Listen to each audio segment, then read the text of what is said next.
I am excited. Welcome to Snake Talk on Saturday. I've got a couple of cool people in the house. We've got Jordan, of course, from JP Reptiles. They let him out of Canada. Finally.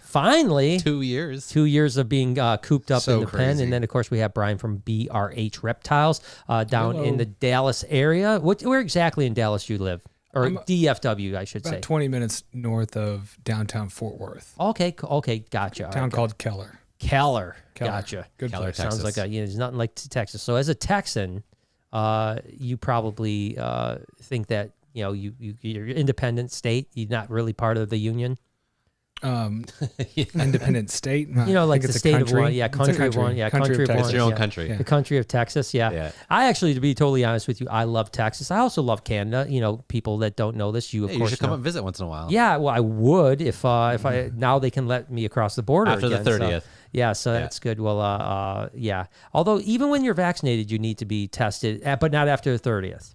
Yeah, you need a PCR negative test to go in, which even vaccinated. Even vaccinated, but they're canceling that as of November 30th. As of November 30th. And I love the fact, that it makes so much sense, right? Because like cases are spiking, so they cancel the test. It's like there's nothing about this. A lot of this doesn't make any sense to me. Nothing about this. So I find it interesting, and we won't talk a lot about COVID. We're going to talk a lot about snakes. Obviously, you guys are both in the ball python game heavily. Can't wait to hear more about that. But it is interesting to have a Texan and a Canadian sitting next to each other.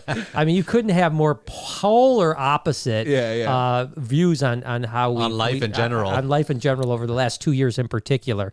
Canada, basically, I heard Ontario had the longest shutdown in any place in the country. I in think the world. so, yeah. Ontario, not just Canada, but Ontario. Yeah, it was bad. It was so bad. Had the longest shutdown. I felt like I was in prison the last 2 years. Yeah. I mean, just complete isolation from everything. See, I couldn't do it, man. We lasted 4 months and I lost my mind, as everyone knows, and it's taken. Whereas now in Texas, Corona didn't never hit Texas, right? What Corona? Yeah, have you heard of like the beer? Heard of the virus? The beer? Yeah. Have you heard of the virus thing? No. It hit us. It hit us hard too. We moved on from it more quickly, I think, than other areas. Day 3. I'm good. The thing I find interesting is that the mitigation that Canada did or California did compared to the mitigation that Florida and Texas did was pretty dramatically different, right? Yet the results were not so. Canada did better than we did, but California. But we also have a much lower population, right? So is it a real fair comparison? Right. Well, when you take the per capita of California fared worse than Texas and Florida. And they locked down for 2 years, know. And Texas and Florida were like, hey, you know what? We're going to go ahead and kiss each other and hang out and do whatever. But anyways, that's enough of Corona talk. I never want to start the podcast. Everyone's like, oh my God. I'm just so happy to finally get out of the house. The COVID cast. Interact with some people, just get face to face, talk. The last 2 years have been so hard. Yeah. If it wasn't for the animals, I would have gone completely loony. Yeah. And so you've been working from home for the last 2 years. Yeah. Everything is. We actually were talking about this earlier. How in the beginning, your dream is to always, I wish I could quit my job, stay at home, work from home. Yeah. And that sounds totally fantastic for the first couple of months. Yeah. And then you're like, those 4 walls over, especially a 2 year period of being in isolation, they close on you really quickly. Yeah. I'm so grateful that, although Michigan was one of the tougher states, I'm so grateful that since July, when it kind of freed up, we didn't go back into lockdown. We didn't go back into anything. We're just kind of open.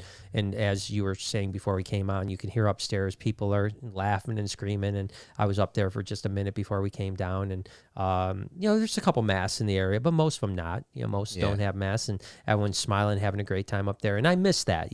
I think that during that 14 months in Michigan when we were masked up, the thing I missed the most was the smiles. It was really difficult. Yeah, you just see everybody's 2 eyes, and that's it. Yeah, no facial expressions. Yeah, and you take it. I always say, because lots of people take pictures. And by the way, I see the first super chat pop up. But if you guys have any super chat questions for Brian, for JP, reptiles, anything you want to ask, just go ahead and hit us up in super. But I always say that 10 years from now, we're going to look back on all these pictures that we took masked up, and it's gonna feel real weird. Family portraits at Christmas with masks. It's just gonna be like, oh my God, remember that time? But you still with us, Jay? Yeah, I'm right here. Yeah, it's just quiet, man. No, I was just letting you guys know. Yeah, okay, cool. So let's start off by going. You've been into the ball python thing for about how many years? So I started buying my first snakes early 2018. 2018, right? Yeah. The spring, I think. Yeah. Right. And you came in pretty heavy. I mean, you came in strong, you know. You didn't mess around. You charged it. Yeah, the first couple months I did a couple of purchases. It was like 1, 2, 3 animals, and then I stumbled across YouTube and started your channel, Justin Kabilka's channel, like Ozzy's older videos, and then you start talking to a lot of people, and then it just like snowballed from there. Yeah, it becomes addictive. Yeah, right? it's like every snake that I got in a box, and I got to open up the package, and it's just like the colors, the mutations, the patterns. It kind of took over. Yeah. It's like real life Pokemon, dude. Yeah. And then so I was a sales manager in a car dealership at the time, and I was very unhappy in my work. And as I got deeper and deeper into the ball game, my performance at work just completely nosedived. I don't need to sell this damn car. Instead of being at my desk taking care of the administrative stuff, the sales team, all the things I'm supposed to do, I'm on Morph Market. I'm watching YouTube videos. Okay. Jordan, you have a call about that Mercedes. Tell him I'm Morph Market for God's sake. I'm looking at an Ivory. It just completely consumed me, and I just stranger clown. Yeah, exactly. Yeah, so it just got to a point where I was like, you know what? Is it risky? Kind of, but I felt like I had nothing else to go back on because I was really unhappy in not just my own personal life, but also my work. That I wanted to use this opportunity to kind of push towards something because I follow your dreams, man. Yeah, I had reptiles growing up. Like I've had pretty much everything you could think of, Nile monitor lizards as a 12-year-old, which is probably not the best thing to be selling a 12-year-old. No, probably not the best. Yeah. So I've had a lot of different reptiles, and it just snowballed, and I just use that as an opportunity to say, you know what, I'm in a place in my life where I'm unhappy and I want to make a change. Right. And it's funny that my passion early on started with reptiles, and I got away from it in my 20s because I became career oriented and focused. Right. And I found my way back to the reptiles later on in life. It's a story I hear a lot. I really do. I hear that a lot. I really do. And so, Brian, how long have you been doing? Like, I mean, have you always just worked with ball pythons, or do you work with a lot of other stuff over the years too? Or it's mostly been ball pythons, and I think I bought my first in either late 2017 or 2018. Okay. I do still work a corporate job. I came in a little more slowly. In fact, my first 1.2. I actually sold it because my main hobby was a saltwater reef. Right. Yeah. So actually, I bought a 1.2 into the lavender pied project, sold it, and then a few months later, I was like, wait, can I get that back? Wow. And I ended up getting that plus this guy's entire collection. Back. Wow. And it was a few months later where, the reef tank went, replaced with racks, and I still work the corporate job, so I'm more slowly getting in, but some of my purchases later have just been ramping up a little bit. You're picking up some amazing stuff. Yeah, and sometimes it's good, to work that job for long. You don't want to quit your job and start stealing money from your business, right? Because as soon as you quit your job, now all of a sudden that business has to support yourself, right? And so there's a fine line. I always say, I think I worked too long because I still had kind of a job-ish type of thing when I started. I think I worked about 1.5 years longer than I should have. I think I could have made more money and developed my business quitting earlier, but you don't want to be too early either, because if you're early, then all of a sudden you really stifle your growth, and you don't want to stifle your growth either. So you got to think about, when does your full-time gig, your corporate job, start costing you money? Right. Yeah, exactly. Yeah. If you're going to work and you're losing money, then you need to stop working. Right. And that's really important. So I'm not there yet. Not close. Lavender pieds were your first thing. What was your first thing? It was Dream Skulls.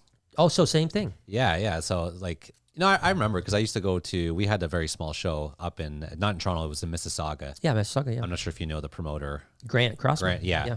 So he ran these little shows in my early 20s. Yeah, right. They were like monthly shows, and then he did the one like CRBE. But so back then it was like, that's the first time, I think it was 21, I saw a pied at the table. It was like $15,000 back then. Wow, yeah. Which was like crazy. Yeah. And the good old days. So that was like, I hadn't really paid attention since I became career focused since then.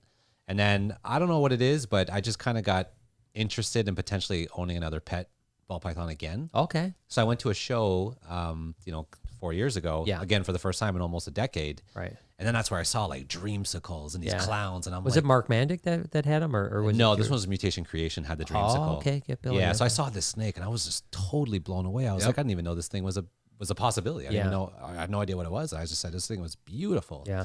And that's what kind of snowballed. That same night, I probably watched like at least a dozen videos And give me that. Yeah, it's straight. It's mainline that into my vein. But even you over the years, you got to appreciate just how much evolution has been in this polymorphism. Yeah, I always talk about that. I mean, it's a more interesting. And by the way, let's hit these first couple supers, get the super chat thing going. Yeah, we got you. And then we'll encourage people to jump in so you can be part of this conversation. Nope Rope Exotic says, much love from Boston. My dad's side of the family is from Nova Scotia, Canada. They have a weak cereal game, but have some awesome candy. Candy is ridiculous in Canada. Have you ever been to Canada? No. I mean, what is up with these gigantic fucking candy bars, man?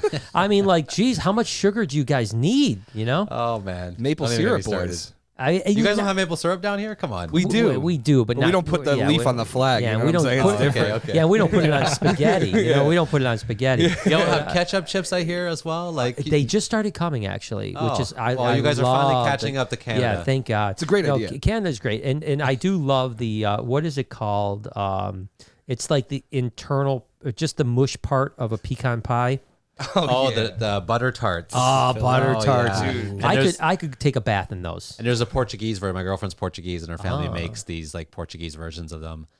There's like a little custard in it. And I'm not a fan of butter tarts, but the custard one are amazing. Stop talking. I'm starting to get aroused. Any Portuguese people in the chat, they'll know what I'm talking about. Man, that sounds good. You mentioned that Canada, Texas couldn't be polar opposites. Yeah. But the reality is, I think he's more Texas and I'm more Canada. Yeah. Wow. Over talking political views and such, we kind of align, but I'm a little bit more moderate side. If I was born in the U.S., I would be in Texas. But I'm a big hockey fan. Okay, that's what I played growing up. You hate hockey. I can't stand hockey. I'm a basketball guy. And I went to a basketball game last night. Oh, did you? Yeah, Pistons and Detroit. Pistons and Golden State. And you know what? Steph Curry didn't play. No way. Noah was telling me this. He was like, our team's so bad they didn't even want to let Steph Curry play to get hurt. I'd ask for my money back on those tickets. Dude, literally, I bought these tickets. I wanted to buy some nice tickets because it was his birthday. So I bought them on SeatGeek. And they're $250 a ticket, which wasn't that bad. Yeah, that's not too bad for a game. Last night, $550 a ticket for my tickets. That's what I could have sold them for $550 last night. Because people are probably assuming that Steph was going to be there. Dude, there were more Steph Curry jerseys than there were Pistons jerseys. Classic. Oh my God. I'm not talking about Golden State. I'm talking Steph Curry jerseys. Have you seen his performance lately? Oh my! He dropped 40 the night before. That's what I'm saying. They hold him out of the Pistons game. That doesn't happen in the NHL. No, they would never do that. You don't need to sit out and get rest. You need to play hockey. Yeah, I mean, they like break their leg. They strap a 2x4 to it and get back out there. The ice, But literally. So we saw Steph Curry. He did a couple dance moves that were okay in between things, so that was cool. He was hitting some TikToks out there. Yeah, he was hitting some TikTok dance moves. But yeah, no basketball. But it was fun, man. It was a cool time. Yeah. It's still good. But so we're basketball fans too. But I am more of a hockey fan, I will say. I played hockey my whole life, so I get you. Somebody else who's playing some hockey, Mac Lorenzo. Oh, Mackie, man. Yeah, he Mac says, welcome to the Pod Cave, gents. Can feel it already. This is going to be a dope hangout session. Early holiday gift has landed safely in the P.O. box. I'm also doing No Pizza November and skating when I see y'all next. Nice. That's so dope, dude. Yeah, so you guys may not know, I'm on like a health kick. I heard, and so No Pizza November. How's it going for you? I haven't had pizza yet, so I guess it's going good. I've lost 10 pounds, so I still want to trim up and lean up a little bit, but that's but yeah, it's going good. And I'm okay. I don't mind it. I don't mind the lack. As an Italian man, if you throw pizza in front of me, it don't matter what diet I'm on. I'm taking a bite. We're getting pizza later for sure. We went to go to lunch to get pizza and they were closed. Yeah, Tivoli's was closed. Yeah, they don't open till they're so stupid. It was so definitely go to Tivoli's though. Seriously, it's worth it. I would go with you, but if I go with you, I couldn't. But it's listen. banging, it's the only place that I could not. I couldn't go there. I just couldn't go there. There's no way I could go there. Good. I mean, I can go to other pizza places and go like, I'll get a salad or something like that. If I go to Tivoli's, I'm eating pizza. Yep. So I can't judge. I can't doesn't do make it. me But I want less. you guys want it. I want you guys to have it because it's really, really good. So if you're, especially as an Italian, trust me, it's the closest I've had to either New York pizza or pizza from Italia. Italia. Pizza from Italia. Yeah, like Canada. But so now so I know that you've had success breeding over the last few years. And have you've done much breeding yet? A few pairings, few clutches, but a lot of my biggest I guess investment females are still hatchlings. So I'm Okay. Some clutches, but nothing Nothing crazy. Yeah. What would be the advice you would give now that both you guys have been in the game for 4 years, 5 years? What would be the advice? I mean, what did you do wrong, and what would you do right now? Well, so I can talk about what I did right, and I think it's very important for people that are coming in today that want to do this either as a business or a hobby or whatever. They're all great goals, but one of the things that's led to my success is the big social media push. Yeah. Social media is sometimes intimidating to some people, and I understand why. I mean, Yeah. it's a lot of work, can be a lot of work, but I think it's very important to brand yourself and give people the insight so they can see you, they can see your collection, how well it's cared for. Well, they have to feel comfortable, especially when they're spending $15,000, $20,000, especially when they're going $30,000, international buying. Yeah. To send somebody money in a different country can be a little intimidating. Yeah. So you want to do your best to portray yourself professionally and have a good social media presence. People have the confidence. Right. Now, do you think that the Canadian market is so small you have to be international? Would you say that would be the case? Yeah, like unfortunately, I'm really hoping, like I'm very positive, and I really hope that Canada catches up. But as of this juncture, I would have to work full time if I didn't have the ability to sell to the American market. So I think the American market is the bread and butter. Yeah. I would say maybe 5% of my sales are Canada. And there's a couple big hitters in Canada too. That's what's interesting. So what I will notice is the guys that I've sold to in Canada are, they're big hitters. Like they want to do the same thing. They want to come in, but obviously we have a much lower population. We don't have as many people that are doing it. So I tell you what, I did the CRBE.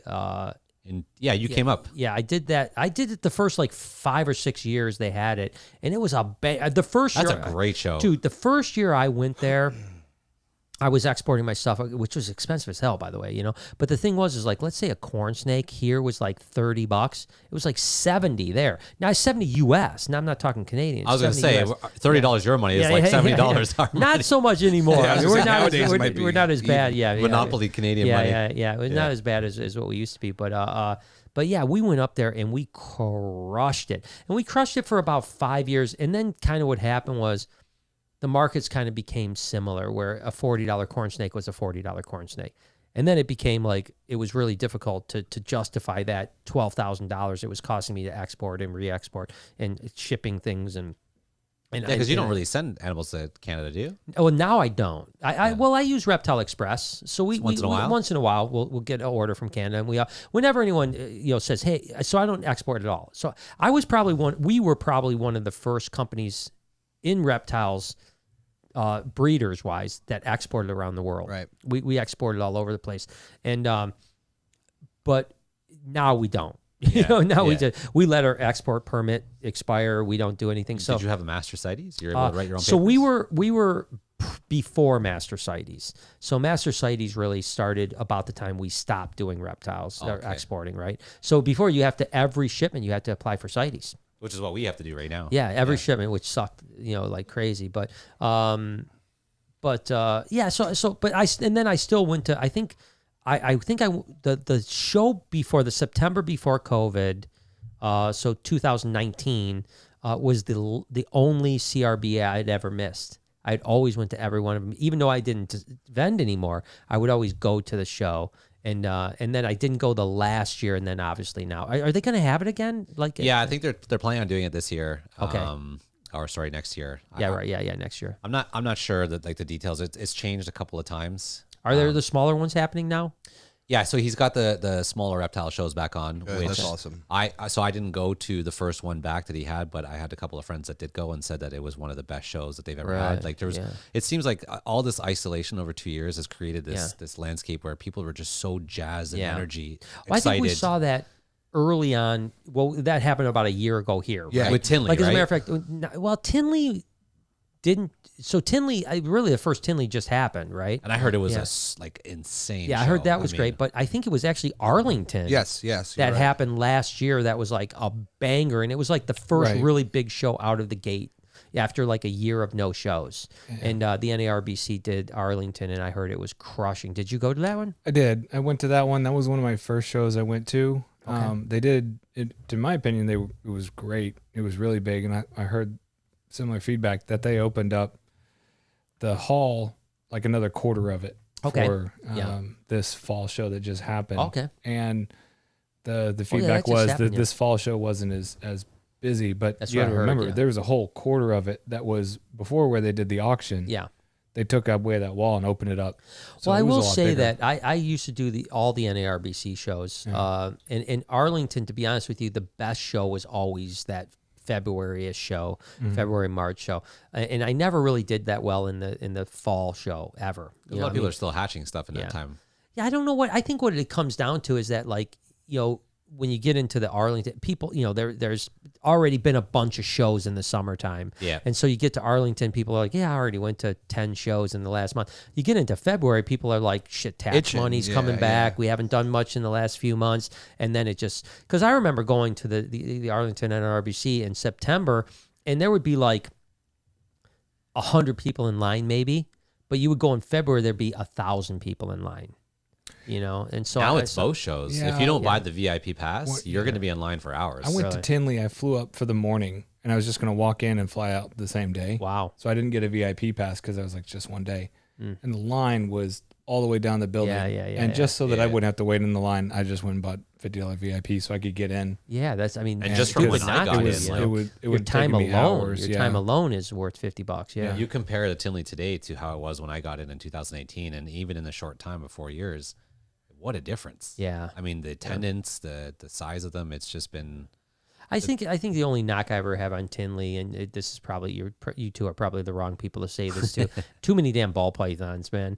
Like Arlington has some variety. You know who's the best for that? What's the that? California shows. Pomona. It's the best, dude. There is so much variety. Yeah, you see everything from monitors to indigos to tortoises. Football field size. Yeah, it's gigantic. It's I wonder. I just saw that it's happening in January.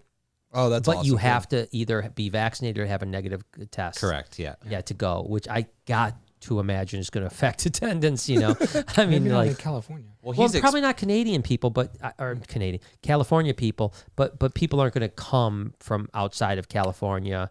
Because it's really a huge international show. You get people flying from over the pond that are going Oh my gosh, yeah. Because I think, although I still like Tinley better in a way, Pomona's a bigger show. It's a gigantic. The last one I show. went to was, I think, almost 900 vendors. Yeah, Wow. I mean, it's like you think Tinley's crazy, Pomona's twice the size. And I would recommend any of your viewers that are into reptiles hardcore, they make an effort at least once and just check out that show in California, because it's unlike anything you'll ever see. Wow, that's awesome. I mean, probably, again, it's probably going to have to wait till next year when hopefully life is back to more normal, because this time might not be. And as they also good. just announced for the first time that they're bringing a show to Las Vegas next year.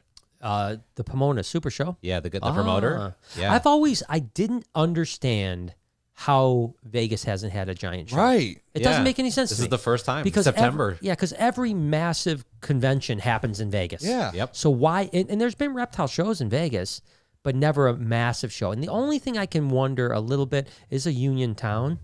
So is it like not, because Arlington, weirdly enough, the first NARBC that we went to, we got there and it was on the spot type of thing. You couldn't unload your van without the union unloading it.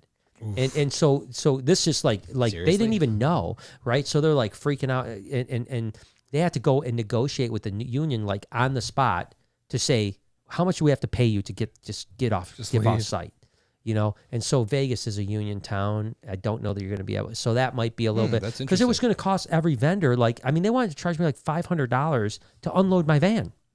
Seriously. Yeah. Wow. To unload my van. That's Because so I crazy. couldn't have a hand cart in Arlington, the convention center, because it was a union town. Wow, very that's nuts. un-Texas-like. Yeah, that's very un-Texas-like. That's more like Michigan, That's Michigan would do that. Well, I'm excited because I've never been to Vegas in my life.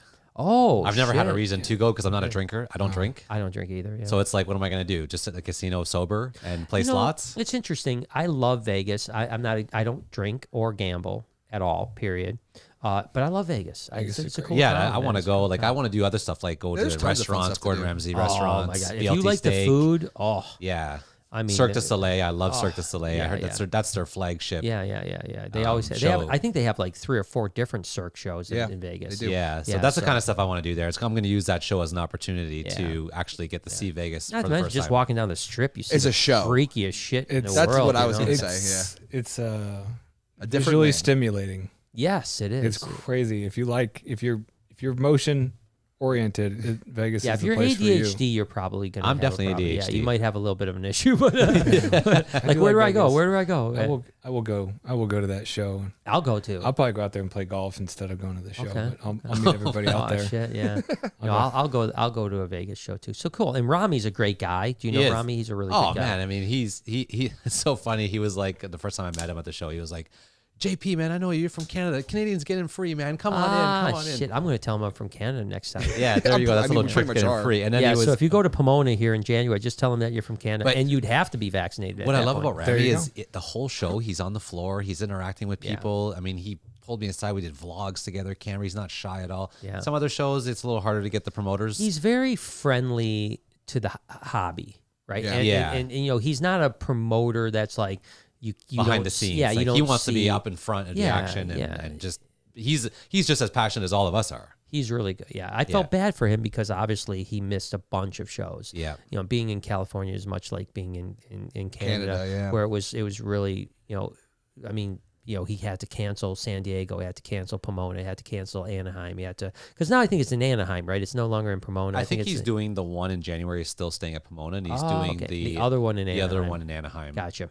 Yeah. I like the Pomona one. And ironically enough, the Anaheim one is done at the Anaheim Convention Center. That used to be I don't know how NHRBC. true this is. I've heard from some people that the costs with attending the Anaheim one was a little higher just because of the hotel rates. It's by Disney World. Yeah. It's literally, you can see the fireworks from the hotel. Yeah, so you're paying more for the hotel. You're paying for parking. It's a little bit more rough on the wallet, but I remember, because the NARBC was really the first big show in California. And it was at the same place, the Anaheim Convention Center. And you stay at the Sheraton, was right next to the convention center. Yeah, and it was expensive. Yeah, I remember I called up the Sheraton. So I was trying to go to the one show, and I called them up, and I was like, hey, so what's your special rate? And they're like, special rate? I'm like, yeah, the shows, there's always a special rate. There's a section of the hotel that's reserved as a block for the show people. Not there. And they were like, no, sorry, sir, we don't do that here. Yeah, no. What's the rate? $450 a night. Yeah. Huh? Yeah. Is that Canadian dollars? Yeah. No, what's that? Yeah, what's that? Yeah, no, that's just the way it is. But it's a great show, and I like Pomona because the only negative I would say to Pomona is that the hotel is a little separated from the show. You know what I mean? Like you can't. It's hard. You can't even really walk to the hotel. You know, you got to kind of drive. It's a bit of a walk. Yeah, you can walk, but it's not close. And I like shows. That's what makes Tinley so special, right? Is that there's that host hotel. Right Same with Arlington, like you're right there. You just walk down through the hallway. Right, exactly. Yeah, exactly. It's the hotel is attached to the convention center. And the thing I like, again, Arlington and Tinley, the same thing. You can park your car Friday morning and not even touch your car till Sunday when you leave. 100%. You know, you can just, everything's there. The food is there. And the restaurant in the hotel is amazing. Yeah, like bar, restaurant, food. Everything. So the NARBC's always been, you know, they're great guys. I've known them forever, obviously. And we're actually embarking on a little adventure together. So, So St. Louis, they just did St. Louis. Yes. I heard that was a great show too. Was it? I didn't hear what it was. I heard not that. Oh, really? You heard it was not. Well, St. Louis, I think they've done it a few times now, and I don't think any of them have been home runs. I think that they've all been kind of like whiffs a little bit. And that might just be a demographic thing, you know. Maybe St. It could grow over time. I mean, the more you do it, the more word gets out. I think you come. need to give it a little time. And right now is very unconventional. You know, we really, you know, like did Tinley start the way it is now? I don't remember back in the day. It did. Not what it is now, but the first Tinley show was rocking, dude. Was it? It was. So the best shows, this is what happens most of the time when a show takes off. Pomona, which started in San Diego, you know, which was a super show in San Diego, and then ultimately Pomona, obviously Daytona, Tinley. Usually the first show exceeds everyone's expectations, and that's why it becomes a giant show. Because what ends up happening is people go like, oh my gosh, Tinley was so good. And then the next year, everyone's like, I got to get into Tinley. Yep. Yeah. You know, and that's what makes it. So usually when you have a kind of crappy show, it's hard to build an audience from a crappy show. It can happen. And the NARBC has a track record, so if anyone could do it, they could do it. But it's hard. You kind of need a bang right off the rip, you know. And then sometimes you get a bang right. That's what happened to the Anaheim show with the NARBC. It was a bang off the rip, and then it fell off. And 4 years later, it wasn't doing well. And then for some reason, Pomona came out and just crushed, you know, which wasn't happening with Anaheim anymore, which didn't make insane. any sense. I mean, that was one of the greatest experiences of my life. It was my first time in California. Oh, yeah, the show was like, when I say monstrous, that is an understatement. It is, you know, it's the only show that rivals it, or not rivals it, but actually defeats it, is Ham Germany. I was going to go to Ham for the first time right before COVID, and unfortunately, and I don't know if Ham will ever happen again. Oh, really? It may be done forever now. Yeah, because are we getting oversaturated with shows though? Because now you've got a Tinley and a Arlington, St. Louis, and Pomona. there's no doubt. There's one every month. Yeah, there's no doubt that. You know, but I think he's smart in that he's not running the same show in the same area every month. Like, he's not doing a monthly Chicago show. Yeah. He's not doing a monthly Texas show. But these vendors that are traveling, and because I know a few that are really hustling to hit every show, I think that they're starting to say, we can't do every show. We're going to have to pick some. Yeah. Well, I've always talked about that. You know, if you do, what's the cost? I've never vended, so I don't know. I mean, you know, it depends on how big you do it. You know, like a normal cost for us. Well, you know, we had a arrangement with Tinley, obviously, because we were a big draw to that show. So, you know, they probably don't want me to say this, but I didn't pay for tables. You know, I didn't pay for booths and stuff like that. But you know, that's the first time I've said that publicly. Sorry, guys. It's okay. I recorded it. But you know, before. You know, we had the draw that we had, and tables were $500 a piece or whatever, and we had 8 tables. It was $4,000 just for the tables, and then of course we were paying our crew and travel and hotel. So a Tinley show would typically cost us between $7,000 and $8,000 to do. Holy smokes! You know, and then Daytona would be even more because it was a longer travel and stuff like that, and we had more. You know, so you know, most of the big shows were probably, I'd say, between $7,000 and $10,000 for me to do. Not even including the startup costs of getting your displays and and then we had and we were like one of the earlier. We were always about promotion. You know, that's what we did. Yeah. So we were one of the first companies to ever have like a professional backdrop that we spent $10,000 on, and you know, and we spent tons of money on displays before everyone else was spending money on displays. And we wanted to really, now every booth is amazing, you know? That's actually, it was highlighted on some recent vlogs. It's just how much it's evolved over the years. Yeah. You know, now you go there and like everybody has these crazy professional banners. And I always had this vision before I stopped doing shows that I wanted to feel like walking into a hip clothing store.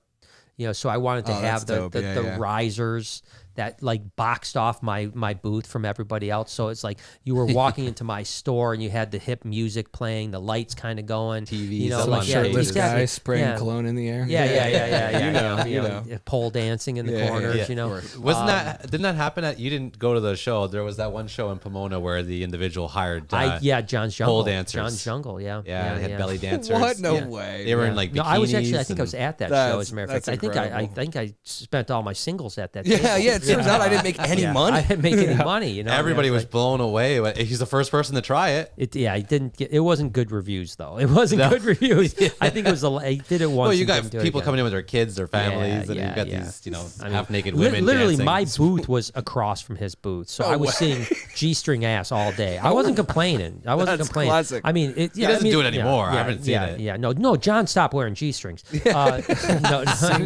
good smelling it, bro. No, it was a good show. A for effort, though. I mean, that's it's trying to be different, I guess. No, it's cool. What do we got? That's a couple minutes. Troy says, my wife Lisa would like to know why Brian H thinks he's tougher than her. Oh, well, let's hear about this. Troy, what do we know about Troy? Troy Tell us from about Best Troy. Dressed Balls. Best Dressed. Oh, my boy, Best Dressed Balls. Yes. Nice. He's got some good stuff. I follow him on Insta. Yep, he's a great dude, and his wife Lisa. You can take her. You beat her up? No, I can't. That's the joke. She does the deck building and the fence building, and she does the rats, and Troy just does the live streams, and she's out there like that's building. Like his job. I called him one day, and he's like, "Oh, the sorry, Troy, if I mess this up. The side of my house fell off." Oh, and I was like, "Dude, do I need to come up there and help you?" And he's like, "No, my wife has got it. Lisa's got it. Wow, Lisa's got it." Yeah, I love that. Man. And I was like, and she was, I didn't know her at the time. She was on speakerphone, and I go, "Okay, so you need me to come up?" And she was not happy with me. She's like, "Shut your fucking mouth." Yeah, she's like, Yeah. So I learned very quickly. Yeah. That sounds like Lori. Like Lori be like, what? You don't think I do? I'll just punch you in your face hole. Yeah. And that'll make you feel better. She's not quite that aggressive, but they're the same. They're they're one in made in the same. Yeah. No, Lori's aggressive. So I love Troy. Yeah. Troy, so Troy, man, Lisa, hit me great. up, man. Come up and do a podcast. I'd love to have you on, man. JG says still waiting for a Verde video. We'll get you on. Well, we get shit on for doing too many anaconda videos. You know what that's I mean? the It's same like, person. Is it the same person? Yeah. Oh my gosh, that's even funnier. That's classic. Nope Rope Exotic says, funny enough, my other side of the family is Portuguese. Is that from the Azores? Azores. Azores. And I know exactly what you're talking about. Oh, that was with that's those the caramel thing. You know, so one thing that we have in my house that we have an understanding is because there's obviously a rivalry usually between Italians and Portuguese. Yeah, so there is. But we always agree Italians have the best like dinners, like food. Really? But Portuguese Has the have best way dessert. better desserts than Italians. And that's hard to imagine because Italians have some I was pretty gonna say like good desserts. cannolis and No, man. Yeah, I'm just not a fan of the cannolis. And then it's like my What? family from where they're from. What's popular is these like little biscuit style dough cookies, which you just sprinkle a little sugar on. It's like you're eating you're eating a dry bun, is what it tastes like with sugar on it. Oh, that's And it's just so That's awful and Italian. off-putting. Yeah. My ex-wife was Italian, had a big Italian family, and I'm not gonna get too deep into this, but food was overrated. But Portuguese, her food was overrated. best desserts. Their food. family, and her grandma was straight out of the Sicily. Yeah. Well, like, Sicily's that's different not Italian, though. Yeah, Well, Sicily's, but- yeah. I'll just not tell you confused this, here. Sicily's a little different. Yeah. Now Sicily, I think, has the best cannolis. I like the southern cannolis from Sicily better than the northern. So cannolis. you would like something called the Zeppoli. I love Zeppelis. Of course. Oh, I you know. can't stand Zaples, them. baby. You don't like Zeppelis? No, my grandfather, my late grandfather, I don't even passed think you're away. Italian, He used to dude. buy them for me all the time as a kid, and I would just Okay, pretend we're to eat gonna end the them podcast. Yeah, here. I don't think you're Italian. You get your Thanks Italian for card. thanks for joining us. Right Jordan. now. The cream. It's Brian and I are going to keep it going. You're cut. Get out. Yeah, but we're done. No, Zeppelis are great, man. Yeah, no, they're delicious for sure. Rare Dog. Rare Dog says best butter tarts on the planet are made and sold in Barrie, Ontario. Oh, Barry. Yeah, that's way up north. Yeah. Just saying, watch what you wish for, Brian. They make score butter tarts. Oh, What's a butter tart? Wait a second. man. It's like It's the inside of the- of the pecan, like the gooey, caramely. It's it's beautiful. like melt. The filling, in your mouth. yeah. So Rare Dog is Debbie is Mike. She's Mike Wilbanks kind of, she does like a lot of work with Mike, and she's Social really media and great. stuff. She did the big barbecue that happened down at Mike's. She did, she did, and she's just a wonderful person. But she's Canadian, and but she is in the States a lot. You know, so she's here a lot, so she knows all about Barry's way up there. That's where our bar Burnsy's from. Is that They just real? had a tornado not too long ago up there. What? Get the hell out of here, bud. Destroyed a whole You community. don't say, eh? Yeah, no way. Oh, You jeez. know, oh jeez. Oh, jeez. We bought a gal. Hey, we don't do that in Canada. That's something you Americans say that we do. That doesn't actually happen. Actually, it happens here. It Maybe does in Newfoundland or Nova Scotia. Oh, yeah, Nova Scotia. Not in Yeah. we don't go around in Toronto. Eh? Yeah, no. Yeah, Toronto's I know different. a lot of Canadians that do it though. Yeah, I do nope. know a lot. Yeah, from Saskatchewan. Yeah, Come damn, on. dude. You guys watch too many movies. Hey, listen, I'm almost Canadian for gosh sakes. Actually- I grew up over in Canada, almost over in here, man. Did you know that more people in the United States live more north than almost all Canadians? Because that's of interesting. most of the northern United States, most of Canada's population is in like Toronto, Ontario, and Yeah. stuff like that. Yeah, so makes more Americans live further north than Canadians. Yeah, Not that me. makes I'm sense. in Texas. That's Texas. further, That's yeah, north. further That's south. north. If you're in South America, that's north. Yep. Yeah. That's a fair point, dude. Yeah, I'm smart like that. Every now and then I come up with a good point. What does it. Lindsay have to say? Lindsay says 10 pounds. Brian, that's amazing. Congratulations. I still see the beard, so Yeah. that's great. Many prostates, thank you for that. Oh Keep up my the good gosh. work. I'm having pizza for dinner tonight. by Oh, the way. I hate you. She's the I hate prostate you. whisperer over here, Yeah, dude. she's Prostate yeah. whisperer. What am I Can we missing? say that? Yeah. Lindsay. I thought this was a family channel. Yeah, Lindsay's a nurse. She's a nurse. So she's and that's what it's about. The no beard Lindsay, give me a November, call. no shave November. Obviously, is about health and about prostate health more than anything. But then, but I also symbolize it as just general health and getting better. It's like I went through a period where I was like sick for like 2 months. Yeah. And I was like, all right, I think pizza probably has something to do with that, pizza and bad Just junk choices. food. Wasn't yeah. at one point pizza considered to be a healthy food because it had all the different food groups on one? Well, it's interesting, you know. Last time Remember those days? Yeah. Last time when I was in Italy, I ate pizza every day, at least twice a day, and I lost 10 pounds. So I because think they don't got the glutens. Yeah, they don't Yeah. have the gluten pizza there, and there's just everything's natural, everything's Can fresh. we all just agree that Italians make the best food on the planet? Oh, I agree. I 100% agree. 100%. What, you don't think so? He's not about it. I'm from Texas. Oh, yeah, no, Enough said. dude. I love Texas. I always say there's only 3 states I would live in besides Michigan, and Texas is one of them. Right. Yeah, mine's- So I do love Texas, but come on now, food. You Barbe- guys are good. You guys are good. They do have good barbecues. Barbecue, steaks, anything that doesn't have pasta in it, we're better at. Yeah. I mean, and that's But I mean, you go to dinner in anywhere in Italy, and it's the best food you've ever eaten in your life. Every time you eat, you're like, I didn't know food could taste this good. Yeah, Nona's food Well, we at, need to go to at Italy. dinner was not the same thing, though. Yeah, You know, no, you could Nonna's food is Yeah. not what you see down the strips in Italy. Yeah, You know, yeah, like yeah. it's Yeah.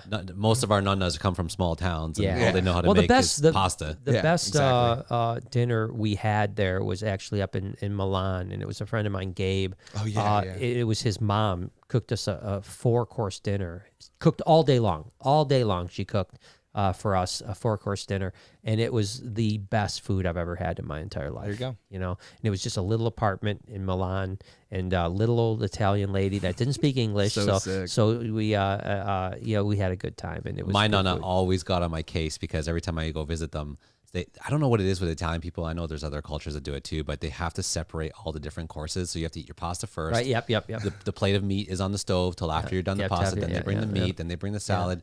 And I'm sitting there going to the stove. I'm grabbing all the pasta. Then I Yeah. go to the stove. I put the meatballs, the Yeah, meat, no, everything. no. I put a whole crap load of sauce on it, the 10 pounds of pecorino cheese. And I sit down and she's like, "What are you doing, Jordan? what you doing?" You can't eat it together." And she's freaking out. She's like, it's not a thing. And You know I'm what like, it is? I just want to eat it all together. Yeah. They have a super appreciation towards food, so they Yeah. probably want you to taste every specific Yeah, flavor that's and every. And here I am little just thing, yeah. shoveling in pasta with sausages and everything. And So so- yeah, North America. So Sure. what's what's the next project for you, for both of you? You can answer first. So right now I'm pivoted. So it's so funny because when you first get in, you have all these ideas on what you want to do. And then you start to realize like some of your females outpace other ones and they make it to breeding age before other stuff that you were expecting to breed first.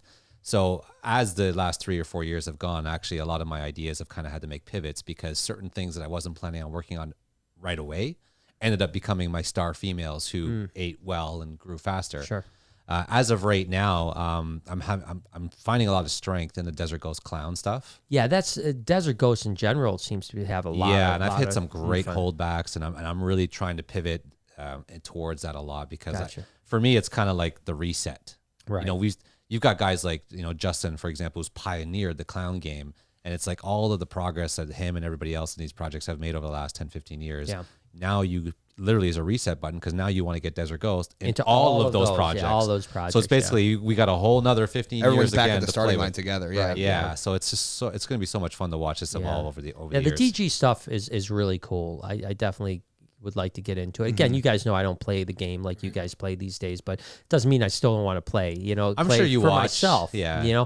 I follow it all. I follow everything Yeah, we that love everyone it. does. It's just I just don't do the investment thing anymore. But that doesn't mean I won't have investment stuff. Yeah, get a couple cool You know, projects that you like. So, yeah. and DG is definitely right up there. I think for me, the 3 projects I like the most are probably DG, Pied and Clown. Yeah. Yeah. And combinations thereof, and then you can start plugging all the other stuff into any of those 3 recessives. And they all work together. Yeah. Which is great. Clown Yeah, pies, yeah. Desert. I think Desert Ghost Clown pies are going to be one of the best triples. Yeah. Once Yeah. it's made. Wow, that's gonna be I think so you're right. crazy. I think you're right. I mean, the Hypo Clown Pie looks really, really nice, but I still think the DG Clown Pie is gonna going be to better. It's going to be the king. Yeah, it's going to be better. Yeah. Yeah, so I look at that. The DG Clown Pied is like that's the real holy grail. That's the real holy grail. But along the way, you want to get other things in there. So my focus will be clown pieds. Okay. I love clown pieds. and I just don't think anything that's not double recessive from my chair is what I'm going to be working. I'll produce and have byproduct a lot of things that aren't Sure. double recessive. Right. Clown pieds to get everything you like in clown, to get everything you like in pied in the same animal.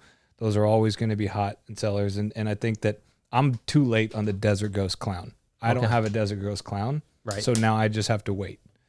So instead of buying the ingredients and trying to make one, you're just going to buy a Desert Ghost. I'm going to wait till I can buy a female, and I'll be behind, but I won't have to spend a lot of time and effort making the combo. I'll buy and I'll get in, but I will have made progress this year on the Clown Pied. So how far off are we to the Desert Ghost Clown? It's been made. It's been made. Who made it? I'm not sure who made it first, actually. I don't know who's made it first, the Desert Ghost Clown. Yeah. But the ones with the codoms in them. Sorry, I misspoke. Who's made how far are we Desert Ghost Clown Pied is what I meant to say. I think this year was the first year where we saw double visuals het for the third. So I think that's a triple het would be 10, 12,000 if you could find a triple het. A triple het? Yeah, probably somewhere. So just to buy a triple het, just to buy a normal, if you were het for those three, would be a lot. But this year was big gains in the Desert Ghost Clown where you start to add in the codoms. Right. There's a few things in there. There's a few things. There's a Krypton version of the Pompeii. Okay. That's also DG. That's crazy. That's a just an animal. It's amazing what DG does. I mean, it just completely lifts all the color. Cleans it, makes it beautiful. I agree. I think is I think Desert Ghost is going to make pastel great again. I think you're right. I don't think you're wrong at all. Make America snake again. Yep. Yeah. No, but in all seriousness, because a lot of people are turned off by pastel and a lot of different clown combos, but it's like white on rice with Desert Ghost. Yeah, right, because then it cleans up all that dirtiness that sometimes the pastel the snakes don't bring. get as muddy. Yeah, they don't get as muddy. They get older. But when you start to add in those colors back and you want to bring the pattern back, the pastel is going to do the same thing and blow it out again. Like you want to get the Not reds. In some combos though. Not from what I've seen. I've made some stuff. I've seen some stuff as well. And pastel exanthic Desert Ghost Clown would be off the charts. That's what I'm saying. I think Desert Ghost is going to give pastel more opportunities to be good than on its own. I think you're right on that. Well, that's good because there's plenty of pastel out there for you guys. Yeah, for you guys. I've been working towards snob. I've been slowly working towards like eliminating some pastel in a lot of my clown projects, but I'm still keeping on to a decent amount just for the Desert Ghost game. I find it so interesting how these things work because 10 cool. years ago everyone wanted pastel in all of it. Yeah, and how much were they when they first came on scene? $45,000. What? Yeah, we produced the very first pastel clown ever. Wow. And sold it for $45,000. Yeah. Holy cow. Yeah, $45,000. Well, I didn't think it was going to be that high. Yeah, that's what we sold it for. Yeah, so but it is funny how it goes that way where you get like everyone's moving in a direction, then all of a sudden everyone's like pivot. Yeah. Like clean up the clown, let's dirty up the clown. I just like how, like we said, it's just a reset. I mean, everything that has been accomplished in clown as of today, or even in Pied or anything else, Desert Ghost is a hard reset on all of it because now we have to do all of that again with Desert Ghost. But we're not done with clowns yet. We're not done with Pieds yet. And so now we're starting to get, like you say, reset and do it all again. But we're still not done with just clowns, right? So there's so many directions to go that I think that the doors for what we do, the doors are still just wide open. So do you guys think that, some of these new incomplete dominant animals that are coming out, they're going to have a play? Is it just are those play only to put into Clown Pie DG, or is there any standalone at all? I mean, there's a lot of guys that are working different, like Ultramels and different things, but I think at least from me being newer. I shouldn't say newer. I am new. I've only been in this in 4 years, but in the 4 years that I've been seeing this, it seems like every new gene that comes on scene, the first goal is Pied and Clown. Right. Yeah. It just seems like that's the first thing that everybody wants to do. Yeah. And then that's the only other question I have, and this is somewhat rhetorical, but I want to hear what you guys think about it. Is that everyone seems to be trying to achieve the same goal, and there's not a lot of, kind of different angles, you know what I mean? I mean, some people are, but most people are doing, Justin, Canova is like the gold standard. And then you have all the other top guys kind of doing what Justin is doing, right? You know what I mean? And it's like no one's really kind of setting their own pace and doing like the exact opposite. I mean, not everyone. I mean, JD Construction's doing it with Axanthics. Obviously, but he's Ozzy doing is some amazing stuff. Yeah, and obviously Ozzy's crushing it with Orange Dream stuff. Ozzy's the Pied King in my opinion. Yeah. He's got the Pied. He's the Pied King. Absolutely. For me, it's more of like it's kind of intimidating because when you get these new genes, it's really, really hard for someone like me who's new to be original because there's so many players. Yeah. And it's like every time you sit down at the table and you come up with some idea, it's like, oh, wait a minute. Well, that person's doing that. Right, So it's right, really, really challenging to find a direction when there's just like back in the early 90s, there wasn't that many people playing. No, there was hardly anybody. Yeah. So it was really, it was a lot easier to be original than it is today. And so my approach today is if I like the visual appeal of the snake, if it looks really nice and cool and has amazing colors, and I just want one for my collection. Yeah. I think they're all cool. That's the problem with me, right? It's like, I think, like, I find it interesting, like, Kevin McCurley has a lot of weird stuff. Yeah. Right? That nobody is working with. Right. But it doesn't seem like anyone wants to work with it. And I don't like the malum and odium and fuck who knows what other satanic things he's got going on over there. But you know what I mean? It's like but it doesn't seem like any. I mean, and it's producing some visually interesting, appealing things. Right. But it doesn't seem like anyone's interested in working with it. And you don't know where that trail leads, right? Right, exactly. You could open up that project. It so could much bigger. be maybe it's not the next DG because it's not recessive, but it could be the same visual is some of the other stuff that we're seeing. It could be. But Justin's done it time and time again, like with the red stripe. I mean, it could be the next orange dream. Yeah, red stripes are garbage until they were $40 snakes, and then Pompeii the first time he released the Magma Clown, which was the red stripe clown. Magma was the same day he crashed Morph Market and everything sold. Yeah. So it's really tough because you would like to think that there are so many more genes, like you said, Kevin has, that aren't being worked. Yeah. But for people like myself to work them, being new, I'm still corporate America guy. The risk is just too high. That's what I was going to say. The term on the project is just, if I see something that I kind of like, but is it worth me? Am I passionate about it? So I just end up just trying to make what I like.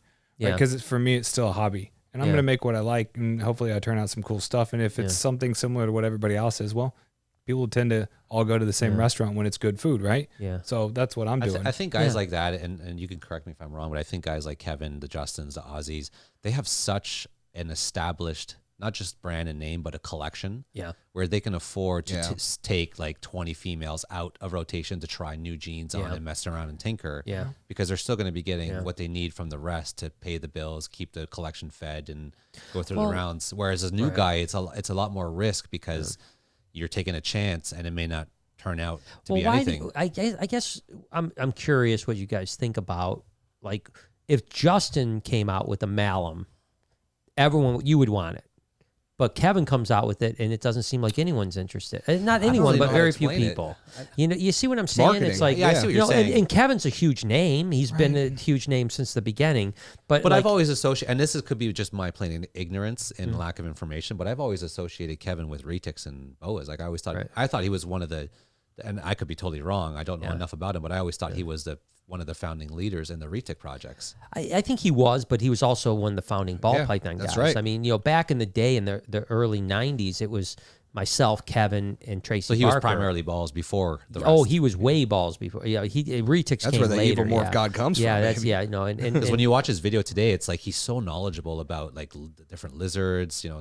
Sure. He's a wealth of knowledge. Well, he's a wealth of retics. knowledge against all of it. I mean, every species. It's crazy how much. I view him he as has. like a specialized. Like he knows so much about the really exotic species of animals. Yeah, but I mean, he produced like 200 and some collections of ball pythons this year, and all of them are bangers. I mean, it's like and I see his Morph Market once in a while. He's got some nice stuff for sure. But like I said, it's a weird thing because I think that if I were Kevin, I think I would be giving for free some of the animals to Justin or to Ozzy. Just let them work on it. And say, hey, listen, I think this odium is going to be something that's really cool. I'm giving you 10 of them for free. Go ahead and work the project, because I think that brand recognition that Justin has or Ozzy has would be so much, that it would because I think he's having a hard, number one, maybe his valuations of what an odium is worth might be outrageous. And maybe there's no market there, but I think that if Justin plugged that into, like you said, a Pompeii or something like that, and it turns out that there's this crazy animal, all of a sudden you'd be like, holy! Then all of a sudden, because you never know. Then you would crash That's Morph exactly Market right. selling odiums. You know what I mean? But I find it interesting how, I told you guys earlier that I feel like like Justin is the Elon Musk of ball pythons. Yeah, that's a good one. One tweet against an animal crashes that market. You're like, stranger is the same as mahogany. Oh, no more He definitely strangers. has you a know? lot Yeah. of, You know? he has a lot of influence Yeah. over projects, over the different genetics, the morphs. Yeah. He does. I've been called a Pompeii chaser before. And bought it one. didn't offend me because I'm like, They're pretty dope. cool. Did Yeah, you look yeah. at it? Have you They're seen beautiful. it? Like, They're it's beautiful. beautiful. Like, and think about the crazy things you could do with it. But there is going to be a time when you have to deviate from what Justin is doing to try out some of your own things. I think so. But with all of the businesses booming right now because of all the new entrants are much like me. And I look at it like, I don't have the risk. I'm going to invest in the things that I know are going to hold long-term value, like double recessives, etc. So we are all following the same path, but maybe in a decade where we all have found a good level of success, then there's more Justins. Maybe there's 5 Justins in 10 years, not just one. And now all those other projects start to go. So the potential is there if we keep going. And there's been plenty of things that Justin produces that I'm like, not for me. I'm not interested. Right. Yeah. That I don't see here. Yeah. There's thing, we were talking today, like you have a confusion lav male, and I'm like, confusion for me just doesn't trigger a response of like I want to work with confusion. But that doesn't mean like I'm missing Really? something. Yeah. Interesting. I know that I'm missing something, but like I only have a certain amount of focus to go around. Sure. No, I think it's the same thing. I don't disagree with you. Let's hit a couple supers and then we'll keep going, man. Silver Cash says, I've got the whole week off. Got another ball shit. python hatchling having an issue with eating.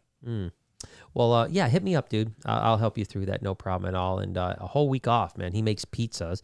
So he said he better be at home perfecting his pizza. Because come December, I'm eating pizza every day. And it better be good. JG says, by the way, I go to the Pomona show every year. Yeah, it's a great show. Well, hopefully I get to see the person. I hope I get out there. I'm too. debating going in January. Really? Are you gonna? Yeah. I think so. Yeah. I might head out there. Dude, I'm not gonna say Let's, maybe I'll drive out here and I'll hit a ride with you on your private jet. Oh yeah. Oh, you know about it? What was It's actually a drone. Pegasus, you mean? Yeah. What was the show in Anaheim back in like around maybe August or September? Was that Pomona?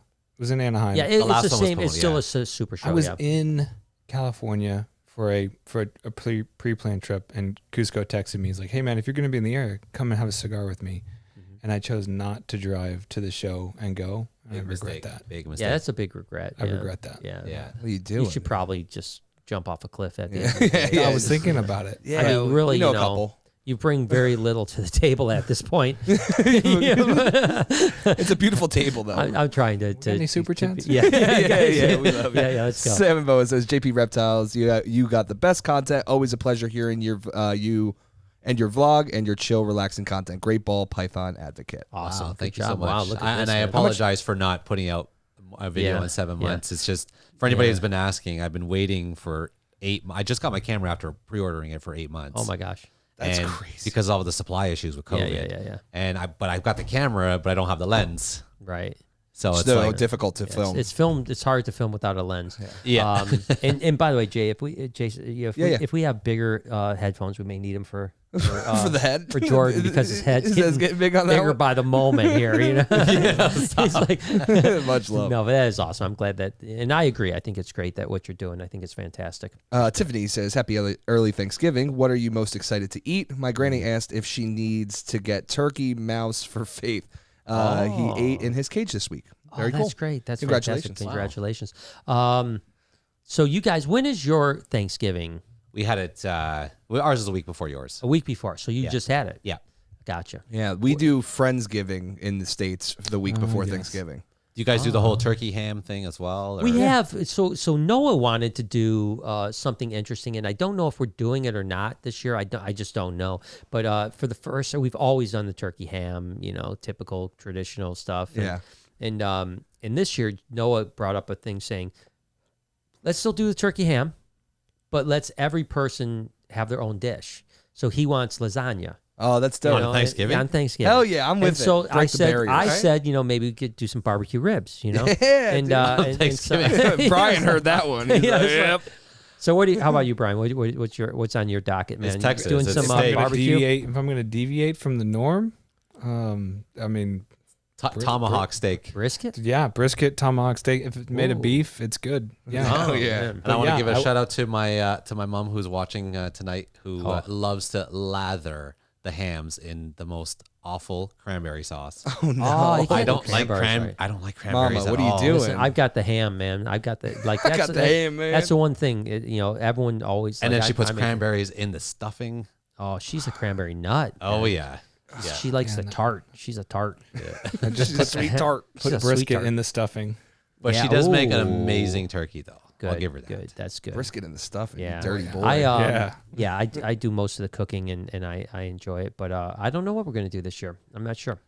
We'll see. I mean, we still have how many days? 45 days or something like that. It's like 5 days, 6 days, something like that. I was like, I'm pretty sure I'm going to my parents next week. Right? Yeah, it's next Thursday. I'm gonna think about it Tuesday. Tuesday I'll think about it. Same. That gives me 2 days to get it together. So yeah, That's more than Christmas, Yeah. Roberta says, love to all. Sorry to hear about Guacamole. Oh, I was just going to ask you about him on this podcast, then saw the vlog today. Yeah, it's a bummer. We had a Meller's chameleon pass away. Was it the RIP? original? Yeah. Oh no. Yeah, he was around for a long time, and I got him as he was huge. Yeah, he was here last time. Yep. Yeah, and I got him as an adult. He was in the country for 7 years when I got him, and he was an adult when he was imported. So who knows? So he was 11 years of history. That we just don't know his true but age. we don't know. I mean, he could have been 10 when he came in. But they don't. They're supposed to live between 7 and 10 years, right? Well, no, they'll go 20 years. That particular, Mellors? Mellors will go 20 years. So, but he could have been 20 years, and he just, he was doing great, and then all of a sudden his tail turned kind of blackish, and then next thing you know, his whole body kind of darkened up, and within about a week he was gone. It was there was no bringing him back, and it was It was it's really a bummer. cool. Yeah, it was super cool. I miss him. I remember him. already. He's a good animal, and R.I.P. baby. yeah, it sucks, but that's part of it. We all know. That's right. I mean, Yeah, I lost my first animal it's ever. hard. It's hard, right? This year I'm sorry to hear that. to eggbound. Oh, Oh. yeah, it's terrible. And I don't know how it happened. She must have had at least 10 eggs inside of her. She got 4 out, and then I don't know what happened, but she just the base of her tail swelled up to a baseball. Probably a ruptured oviduct. I don't know, how does that happen? I mean, So it depends. Sometimes the eggs can be too big, or she's trying to pass 2 at the same time. It could be Maybe that's anything. what it looked like. What happens if they rupture an oviduct and it goes into their body cavity? It can go septic, and that's when they die. Now, some snakes can get egg bound and go denocia and be fine for months or years even. But if it goes septic, you're done. Yeah. And that's the problem. So yeah, it sucks. I'm sorry. All right, you're going to have to help me with this All one. right. I know GG? Desert Ghost and Orange Dream. What's GG? I don't know. What kind of ball python is that? GG? Yeah. GG. I'm not sure. And then PP. GG and Green Ghost? Green maybe? Ghost. Maybe Green Desert Ghost. Which is like a Ghost, Canadian Orange version Dream, of Ghost. PP. I thought I don't know Pastel what PP Pie. That was is. the only thing I thought of, but that's not it. So I don't know. Edward Pompeii? always has Pompeii, crazy maybe? stuff. Yeah. I don't know. There's so many new morphs coming into today. It's hard to keep up with all of them. It is. It sounded like a hard, good man. rap It's though, so like hard. GGDGODPP. You know what I'm saying? So Maybe, and Edward always has crazy comments. So yeah, I'm sure there's probably a back meaning to that he's laughing at us right now, trying to figure out. believe they said it that many times. No, they said PP. More ball python talk, yeah, please. PP. Let Rose Bird says I used to go camping every year in Ontario, and that accent was 100% Okay, for do real. I have an accent right now? A little You bit. said you say Come out on. again. Say Come out on, again. a little bit. Hit it. 100%, dude. No, I don't. Yeah. Come on, say Yeah, oot. you do. I talk exactly the way you guys are talking. But that being said, people say I have an accent too. You do. Yeah. So You know, there's I grew up a in Montreal, Midwest so- twang. So do I, though. We all do. Yeah. I have a Midwest. I'm a Yupa. Yeah, Yulper. You know what I'm mind? fascinated by the southern accents. Yeah. It's just something about that hit. southern accent. It's just Yeah. You don't have an accent. No, so my first few years in the corporate world, I spent a lot of time on the phone with like Jersey folks and people in Manhattan. He's a Jersey folk. Who? And so like I learned to talk like that. Those guys so are like assholes. You, Yeah, you Uncle get me Rick? wound up. Yeah, no, they are, and then it's fun to talk with them. Yeah, it is. That's a great way to Because put it. once you get on the same play with them, like you can have an argument, all out brawl, Yeah. and then they're like, "You want to take my dog? You want to go? Yeah, Yeah, yeah, you want to yeah. take her to You prom? want to take her to prom?" Like, no, man, I'm 30. I can't do that. Come on, They she's do looking love for to something. argue. They Yeah, do love but it, yeah. so yeah, if you put yourself you on should the hear same, Jay. Yeah, dude, I'm Yeah. fucking annoying, bro. Yeah, Jay's So like, annoying. yeah. You ask him about fucking the ham thing or Oh, what, pork roll? Don't pork even roll, fucking Taylor Is it a ham ham bullshit. sandwich? Taylor ham is a pork roll. I don't know pork what roll. the fuck it is, man. I don't know what it is. Yeah, but no one does. no one knows what it is. It's man. all good. Jack says LTCWC. I don't know what that is. Wild-caught, long-term captive, wild Call caught. established animals. Established Can they animals. be good pets? I'd like to hear what you guys think, but I personally like to stay away from anything wild caught at all. I just don't, or even long-term captive. I think, obviously we just talked about my Meller's chameleon, and that was obviously not the case. But historically, I do my best to stay away from anything that's taken out of the wild. I don't think I would. Like, I just, with all the talk with some of the diseases and stuff coming out of Africa and Nido, I don't think I would ever risk bringing in a wild-caught snake into my collection at this point. I wonder if, I heard nothing about importation this year out of Africa. Like, I don't know, did they export ball pythons this year? I'm not sure, but I had a friend in California who bought a group of snakes from an individual who is known to bring in a lot of wild-caught stuff. And he told me once he got, it was 18 animals in total, and when he got them in his collection, they all got really sick immediately, like respiratory infections, illnesses, and they never really got better. And when he took it to the vet, they said that it's not Nido. They tested for it apparently. Wow. But what they did say is that there is a bacteria that seems to be becoming more prevalent from Africa, and they're still studying it, and they don't quite understand what it is. There was someone in Canada that, I'm wondering if it's the same person. They said they were having like these diarrhea issues with their snakes. They came from something came into their collection. Wow, really? And for it could be. And I was talking with them on and off and hooked them up with Kevin, and they talked a little bit.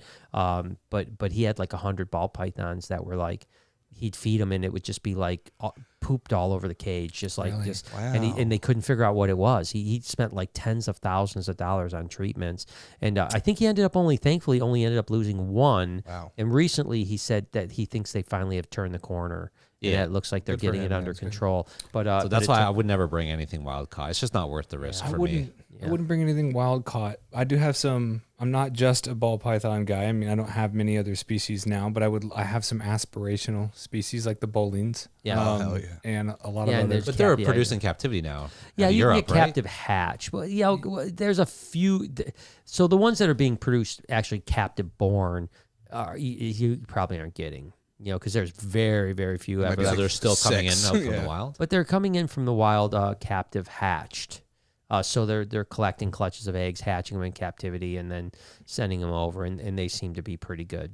There's probably 2 or 3 people I would buy a long-term wild caught animal from if it was a very hard to get species like a Bolin's, right? Yeah, and there was maybe 1 or 2 people out there that were selling it. Yeah, but you can. There's a variety of tests, not just from Nido, but there's other tests that you can send off samples to laboratories for nowadays to get stuff tested before you bring it in, right? Laboratory. Yeah, I was like, damn, Dexter, chill out, bro. Laboratory. Dexter's a laboratory. You don't have an accent at all.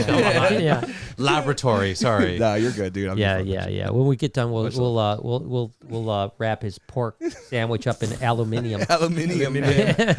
No, I do say aluminum. Yeah. Okay. Good. Just want to make sure about that. Jason says, "Hey Brian, what are your thoughts on breeding Stimson's pythons with children's? I know they are classified as the same now. Would it be possible?" Yeah, I mean they're reclassified as the same species, so I think you can do it. I'm bummed out about it because I think Stimson. These are Australian dwarf pythons, Anthracia stimsoni or Anthracia childreni, and they reclassified them this year as the same species. Oh, wow. I think that they look different. I think they shouldn't be classified as 2 different species, or as the same, right? Or this was a scientific community. Yeah, this was Australian taxonomists that reclassified. There used to be, I think, 4 species of Anthracia. Yes. It was pygmy pythons, anthill pythons, Stimson's pythons, spotted pythons, children's pythons. Now there's only 3.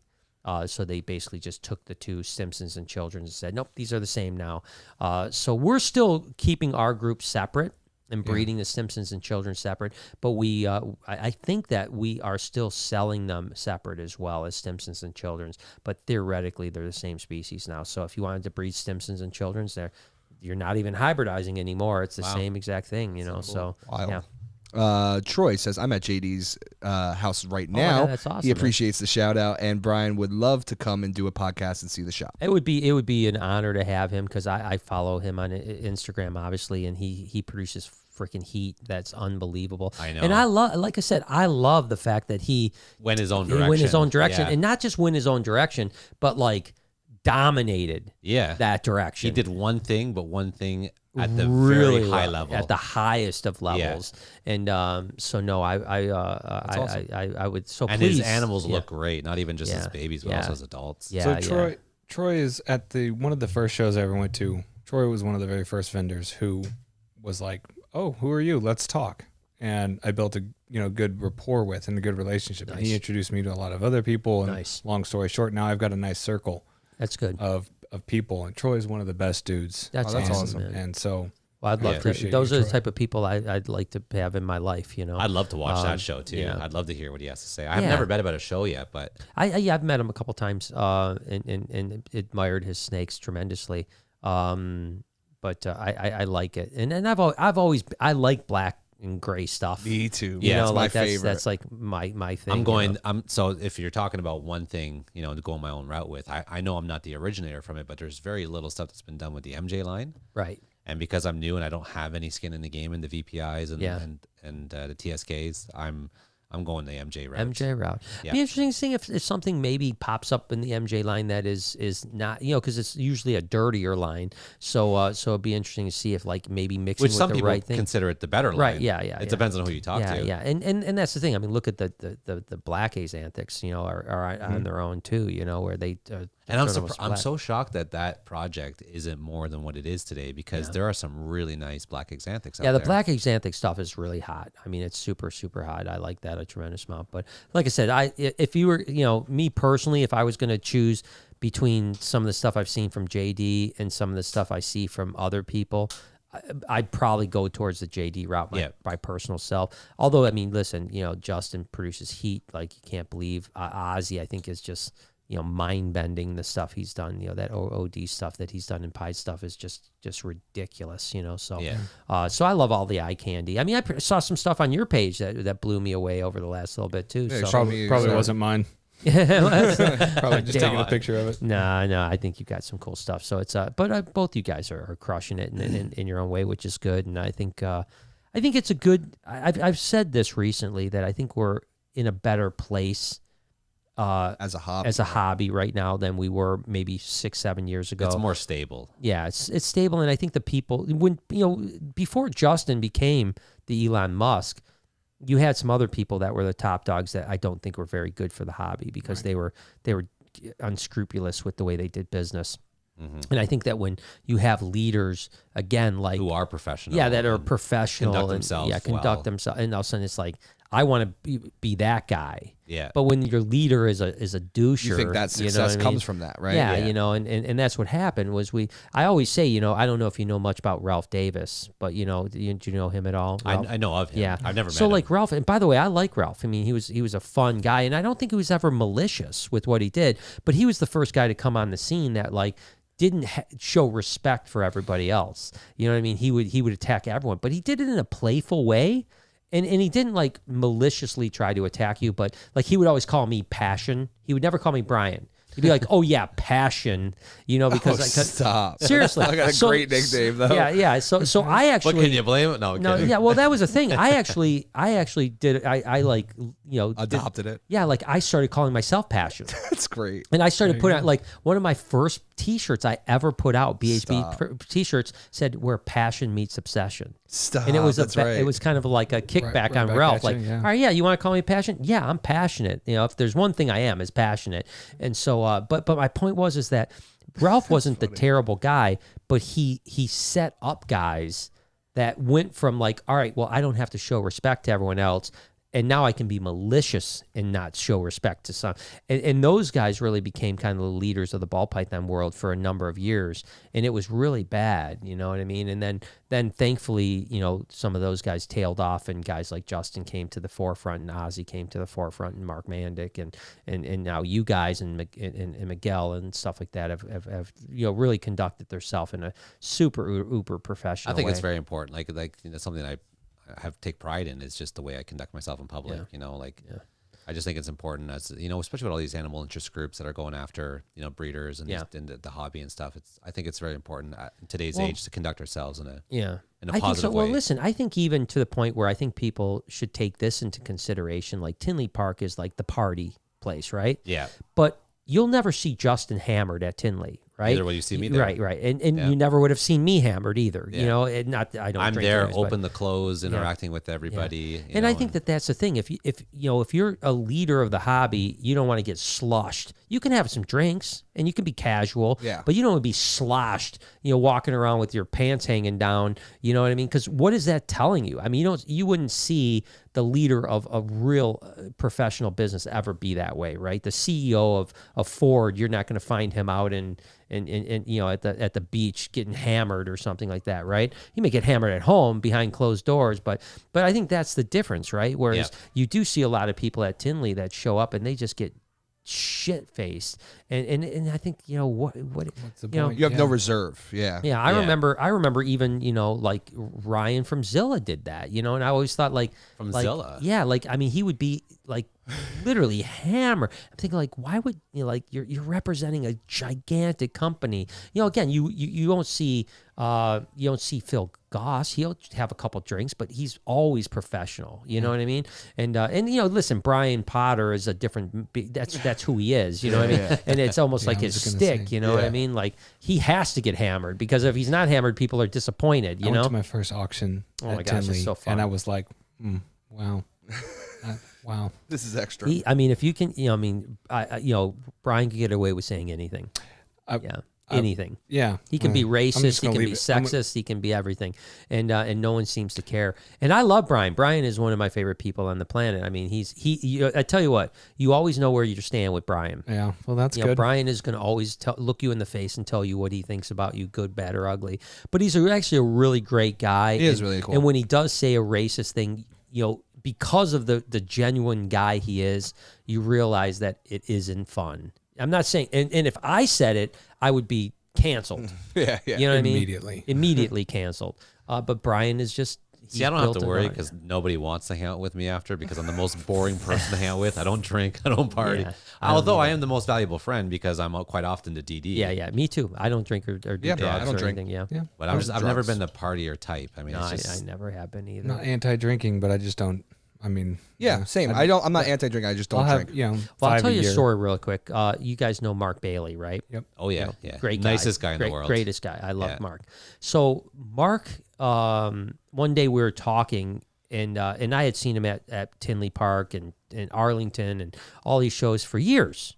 And so one day I go up and I'm at his place up in Minnesota. Great collection, amazing stuff, and we're talking, and he's like, you know.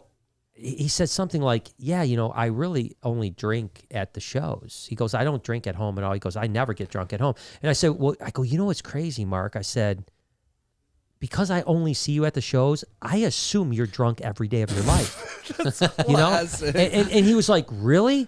Yeah. And the next Tinley, he came up and he was stone sober. And he was like, yep, what you told me really made me realize. I've never seen him drink. Well, probably not since I told him that. He used to be hammered every show, like drunk out, black drunk out, you know, drunk. And that's why I told him, I said, if the only time I see you, you're blackout drunk, I'm assuming you're always blackout drunk. Yep. You know, and he was like, holy cow. That's a great way to look at it. So that's, I've always thought, you know, you conduct yourself professionally all the time. Yeah, that doesn't just go for drinking, right? I mean, like just how you are as a person. If you're an asshole at that show, people are going to think you're an asshole. Are you sitting back in your fold-out chair, ignoring the people walking past your table, or are you standing up engaging everybody? That's something I appreciate from the U.S. show. Sorry to interject, but most of the guys at the U.S. shows do such a good job at getting up and interacting. Like, I've had a blast. Yeah, we actually... from day one, would not allow chairs at our booth, period. Like, my employees could not sit down, period. There was not a chair at my booth, and that was the way it was. And of course, we did the kind of weird booth. I don't know if people are doing this now, but we did the no behind the table. We did the table was behind us. So we did we had the corner, like, the end cap, but smart, we averted the end cap to where it was like a U instead of an N. So that way people walked into our booth, and you're face to face with people. You're not behind the table, because that table's a barrier. Yes, it is. It's a barrier. Yeah. I'm better than you back here, and you're out there as an audience. I didn't want that. It's a big issue too. Move. Is some people don't realize that just because somebody doesn't buy from you today doesn't mean that they're not going to become a customer later on. Yeah, absolutely. So even if you give them the time and day and the best customer, like you give them all the attention they deserve at the show. They may call you in a week or two and say, "Hey, I'm finally ready. I've checked my finances. I want to get a couple animals." I used to, Tinley Park used to be huge money for us. And I remember one show I went to Tinley Park and had the worst Tinley show I'd ever had. Worst Tinley show that I ever had. And a week later, a guy I met at Tinley dropped 40 grand. Yeah. Never met me before, dropped 40 grand. That made that show a lot different, right? The perspective of what the value of that show was. You can't judge anybody based on what they're wearing or how they conduct themselves. You just don't know who is who. Look at me. I've never bought. I got a snowman on my shirt. I got a snowman dressed in khaki, for God's sake. Sure. Come on now. Yeah. I never bought a single snake at a show, but I've spent 5 figures with somebody weeks after a show. And I've had 30-second conversations that have ruled out someone that I will never buy from. Yeah, That's right. Yeah. No, first impressions are everything. And I always said, like my staff that worked at shows along with me, and I was always at my booth.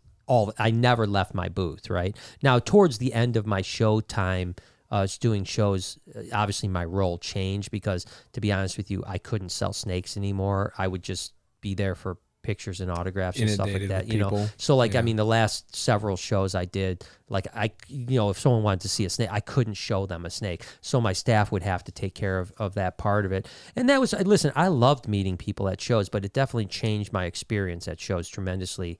That's primarily what I go for, is just to get the opportunity to meet. And a lot of customers who bought from me, I get to see them for the first time at the shows. Yeah. Relationships. Build the relationship. It's the biggest part. Well, Bill Brandt, who ran the Gourmet Rodent, which was at the time and probably still is the highest grossing reptile company in the world. He said, "I'm not in the snake business. I'm in the relationship business." That's right. And that's sales 101. Yeah, it's true. Yeah. Yeah. But there is the other side of the coin of the sales game is what I don't like is when you go to a booth and you start getting like, oh, if you buy this, I'll throw this. Well, I didn't even ask you about that animal. I don't want that animal. Yeah. But there are people trying to force these package deals on you. That's I never want to do that. Like, I want you to want the animal I'm producing. If it's not the right fit for you, I don't want you to have it.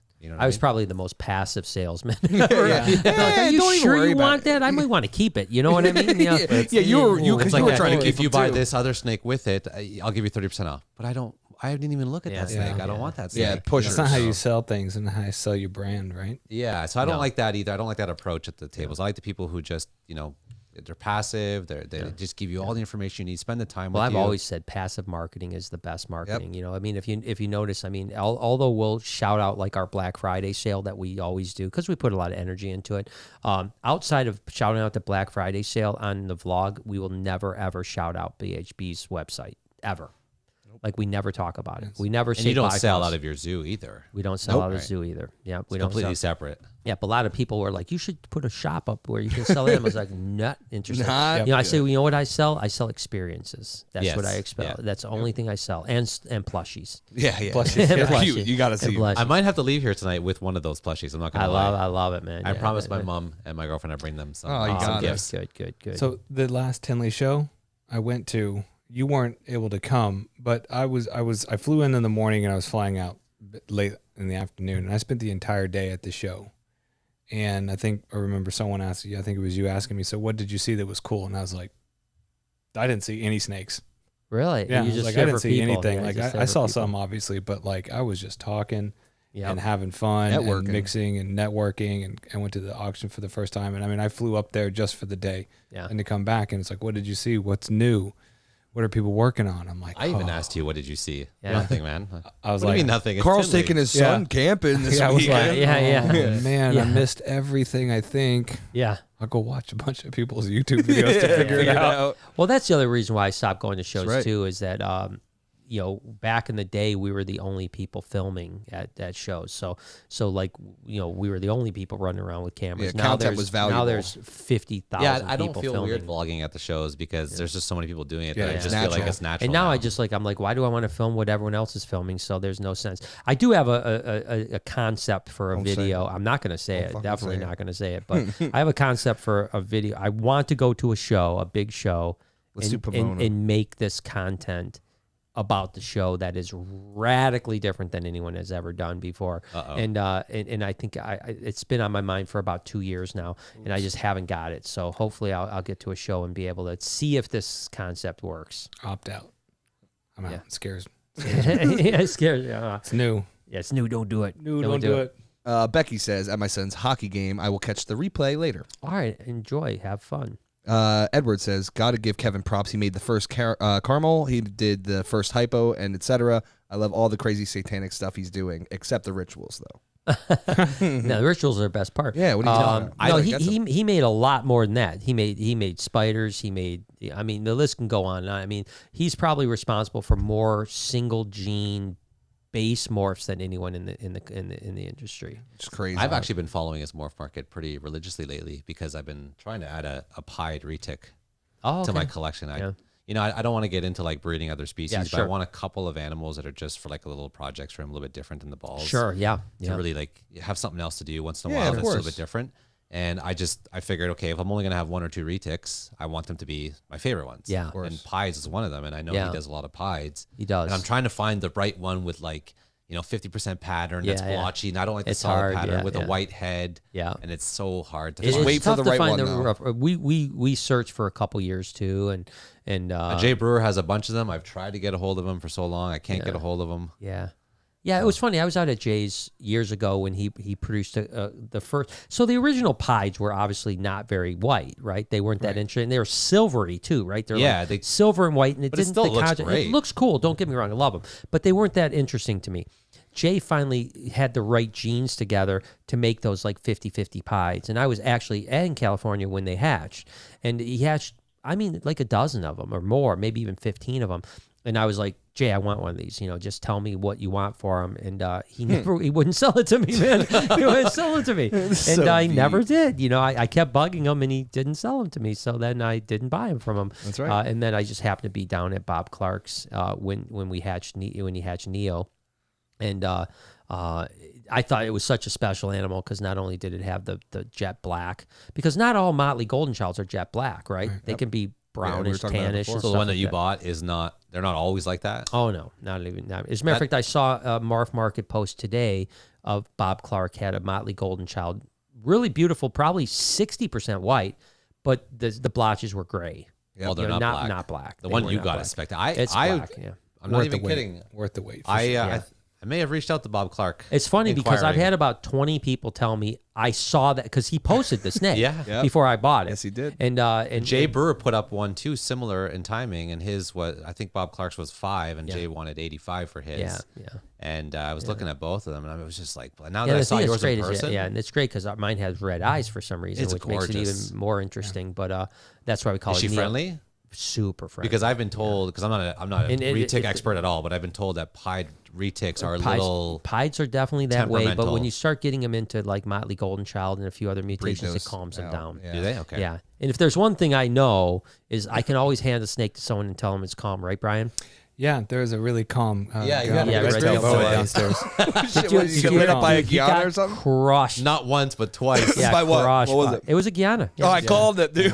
I know the one you're talking about. Brian's like, I trust this girl, no problem. Here you go. Puts it right in my hand. I'm like, you know what's funny? I learned something from Bob Clark on that trip because you got bit on the butt. I got bit on the butt. And he goes, you trusted me, and it's like that's exactly it. It's like when somebody says, hilarious. Like it won't bite, you just got to take their word for it. It was just like when we were at O'Malley's Morphs, right?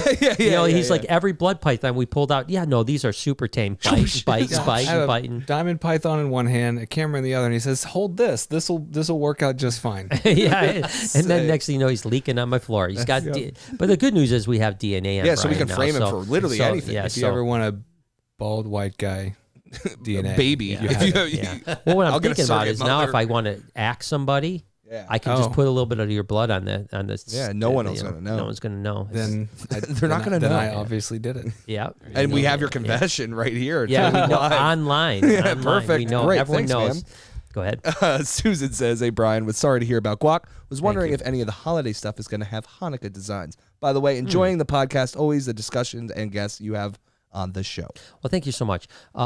I'm not against having Hanukkah's designs. I'm a pretty straightforward guy, and So I don't. We are not doing. Yeah, I guess we're not doing Hanukkah, but it's like I've told people we're doing a tree. Yeah, and we want people to send ornaments. So if someone sends some Hanukkah stuff, we'd absolutely do it. I mean, I'm impartial to any of it. Yeah, I mean that's fine. I could do whatever. Edward says, I thought Jay knows all about peepees. I knew he was going to rope me in on that peepee joke, dang. dude. Edward sets it up, man. Yeah, Edward, he'll like super chat 3 or 4 little super chats, setting you up. Yeah, getting you to say peepee live on air 10 times. Got you. Jerk. Love you. Timothy says, here's to the Boega Fund. LOL, how's the rock pythons doing? And I've heard that the pied ball python don't produce as many offsprings as others. Is this true? What's interesting, we were just talking about it earlier. Yeah, how it's not that they don't produce as many offspring; it's that they're not as productive. So the fecundity, which is the amount of eggs that they produce, is the same as any other ball pythons. We've had 12 and 14 egg pied clutches, but if you took 10 clown females and 10 pied females, you over a 20-year period, you're probably going to average more clutches from the clowns. We were talking about this earlier, how pretty much all of my, I don't want to say problem because I hate to use the word problem feeder. Yeah. Just some of them don't want to eat every week as much, or don't eat as much. But I would say most of my snakes, if not all my snakes that are the slowest eaters are pieds. Yeah, pieds are known for being a little bit finicky. They're known for not producing quite as much. They take longer to grow. But then again, you talk to some people and say that their best snakes are pieds. Right, yeah. So it's like... And I think it comes to genes too. You know, like sometimes when you can pump a gene into something, it does make it a better eater. It makes it grow better, makes it produce better, stuff like that. But when you're talking about straight pieds, with no other genetics in them, they're a little bit slower, and that's always been the case, really. You know? Well, there's my new thing I learned today. That's I'm noticing fecundity. I didn't know that word either. No, that's a wonderful word. I love that. Yeah, are you just making this up? No, that's a real word. Yeah, fecundity. I remember the first time he said it around me, I got weak. I thought he was going to say focaccia. Focaccia bread. Yo, focaccia. Yeah, so I said, we say focaccia all the time here too. We're like, we were cutting that rotten egg, right? We were cutting that rotten egg. Yeah, that rotten egg, and I was you were like, ugh. Anyone in the mood to get some focaccia? Like, you guys want to go out? Jay's like, what the hell are you talking about? But if cutting a rotten egg is what reminds you of it's like a bread. It's like a bread. No, it was just like you want to go out to dinner because it was so gross. Yeah, you want to go out to dinner and have a piece of focaccia bread. My next vlog is going to be all about fecundi. Oh, fecundity. Fecundity. Dude, that's dope. Yep. And that's not F-U-C-K. But I'm glad that because Italians have really good fecundity. Damn, fecundity. But I've had this conversation with quite a few people, and I was really interested to get your take because you've obviously been dealing this for a long time.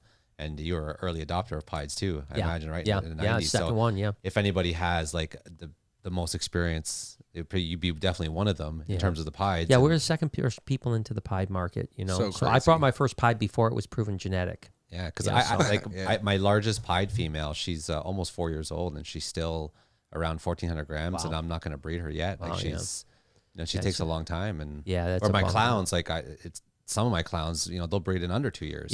Yeah, clowns are much more, productive than. And that's just that's not powered feeding. That's just regular feeding. Yeah. So it's. I always wondered, is it just luck of the draw, or is it actual genetic? No, I think it is genetics. And I did not have a chance to watch, but I saw Justin put out a video about temperament in mutations, which I do believe that's genetic. It's 100%. Yeah, 100%. You can breed. Those were confusions. Yeah. Yeah, the confusions are just something else. Yeah. I actually put out, which I could never put out today because of the world we live in. But back in the as a matter of fact, punch this up on just Google this. Yeah. Put Snake Bites TV.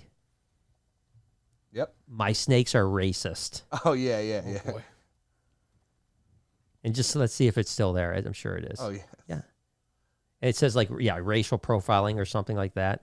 I see it here. YouTube. Yeah. Snakes are racial profiling. Yeah. So when did I do that? 2010. So take that, Justin Kabelika. Yeah, I've been talking about this. Yeah. So I put out a video about I mean, almost all serial killers are white people. I'm just saying. Yeah. It's kind of the same thing. It is true. Yeah. It's behavior and a trait. I've been attacked. Yes. It's a memorable experience for you. And most of them are from Texas too. Yeah. First time meeting you and you got him bit. Yeah, exactly. Well, that was good. I'm happy about that. That made me happy. Yeah. Well, I want to say that I did take it like an absolute. He took it like a man. He didn't even flinch. No, he did. I didn't. When you said that was the worst bite, afterwards you said it was the worst bite you had gotten. It was a large boa. Never expected that because I the way you took it, it was like you were just like, oh yeah, no big deal, this happens. And that was a big snake. Like and big boas can hurt. Big boas can hurt. Yes, they got big teeth. Yeah, it would. Well, what helped is the second bite because the first one was the one that hurt. The second one was like, oh, Oh, that wasn't okay. that Well, bad. all right. Well, that Yeah. one wasn't Now too I'm a bad. man. I even Yeah. heard the snap when it clamped down. Well, Yeah. I felt its teeth. You might want to check her teeth because I Yeah, felt it them might- like they went in sideways and they got stuck as she tried to pull them out. Yeah. I felt them come out, and I was I've had that I've never happen felt once that before. I don't know if you remember seeing my story. It was the first time I got tagged by one of my adults. yeah, I And remember, yeah. one of her tooth got lodged in my skin. I had to pull it out with tweezers. Yeah, well, yeah, Lori. This is a great Yeah, story. this is a good one. Lori got bit by a retic years ago, right? Got bit by a retic, and she had a bump on her arm for like 6-8 months. And literally, we're out to dinner with some non-snake friends, by the way, non-snake friends, and she goes like this. She picks. All of a sudden, a tooth pops out. This is like 6-8 months later. Wow. Yeah. And these non-snake friends are like, they just see her go like, Pull a all of a sudden white fang. a big old retic tooth comes out, and they're like, "What in the hell just happened?" You know? So and good. she's like, What "Yeah." are your She goes, Tuesdays like? She's like, "I'm so happy. This has been bothering me for like 6 or 8 months. I couldn't get the tooth out." So, so yeah, tooth I out. do picture Lori in a restaurant just with a knife, maybe cutting it out Just herself. cutting being like, out, Yeah, yeah. I'm tired of this. I'm just Oh, gonna. she's crazy. When a snake like when she knows she has a tooth, she actually takes nail clippers and just clips her skin away until she the way gets they to do the it. tooth. Yeah. That's how I do splinters. And I'm like, you're out of your mind, you know? Wow. But yeah, she does that. I'll just like have a tooth in my hand for like weeks, you know, and then like weeks later, it eventually festers up and kind of pops out, you Yeah. know, or goes away. I actually had a in my Dissolve in your knuckle, that dissolved in my knuckle. For about 1.5 years, I could feel it. It healed over, and I could feel it, and then about 1.5 years later, it just kind of went away. So it just dissolved. That's in my- crazy. Now, have you been bit by one of your larger retics? Oh, sure. That is intimidating. Yeah, you know, I've been bit by a lot of big snakes. That's a big mouth. Like, you know, 18. No joke. Lucy has got me before. You know, she's got me Like before. full on or just like a Full on bite. Yeah, never a rip. But the worst thing back in the day when I was breeding Burmese pythons, you got to remember I had about 40 adult female Burmese pythons back when I was in my early 20s. 40, 45. I mean, giants. You know, 18. You know, 150 plus pounders. So it was not that uncommon to get bit. I mean, I get bit probably at least once a month. wow. And they were all food bites. So they were bite, coil, Yeah. I'm not letting you go. And it was I mean, there was some hairling, and we have a policy here, and have had a policy at BHB and Reptarium for years and years and years, saying that you have to always have at least one other person in the area. When even if they're 10 feet away, they got to at least be, you know, like in shouting distance. in shouting distance if something bad happens. Almost every bite I had from those big snakes was when I was alone at my warehouse, Wow. feeding by myself. And that's always when it happens, when it feeds, right? Yeah. 'Cause I just Well, got my first retic, and this is my first experience with one. And you know, if she's like, she can smell the rodents. Yeah. Oh, in yeah. the room. Yeah. They're very intelligent. yeah. Very And if she smells them, you can see her head's already there waiting for you to open it. Yeah. And because now she's like 7 feet long, she can stretch like 4 or 5 feet out of the tub. So I have this long hook that I got to stand way back. Yeah. I got to open the tub with the They're hook, very reactive. and she comes flying out, and she's not trying to attack me. She She's just hungry. wants Yeah, she wants the food, food. yeah. And then they're so food mode that if they do get you, they're not going to realize till like 20 minutes later that, wait a minute, you're not the I'm biting rat. dad. Yeah. Yeah. So I'm trying to So, figure out the best way to yeah. approach that now as she gets bigger. I'm being more cautious. So the best way to approach that, to be honest with you, is take her out more often than you feed her. Yeah. Right. That's a great So point. so if once a week you're opening that cage to feed, and once a week you're opening the cage to clean, it's a 50-50 shot for her. Yeah. You know, she's saying Yeah. like, it could be food, it could be if And I'm gonna take if food. 6 Yeah. times you take her out and one time you feed her, it changes their behavior. yeah, because because if there's no scent of rats, she's a sweetheart. yeah. Well, it happened to me last week with Neo, my pied retic. I had someone here. Were you Yeah, here? yeah. Yeah. And so we had rats to feed ball pythons that day, and I opened up a cage, went to grab her, and she crushed my hand. And, Oh, and wow. she is a sweetheart. I mean, a Yeah, So sweetheart. she should let Very go on nice. her own, because if that She did hasn't let happened go. to me She yet. did let go. Thankfully, she bit me and like coiled for a second, and then let right go. So, and then she kind of pouted. You know. That was gonna be my suggestion for how you get her. You should just let her tag you a couple of times, and she realizes you're not food. No, she'll thanks. stop. Yeah. I don't mind getting bit by the balls and even my boas, but for some reason the retics, they're very intimidating to Their me. teeth are giant. Yeah, they're big Yeah. teeth, and they're tough. You know, I mean, it's they.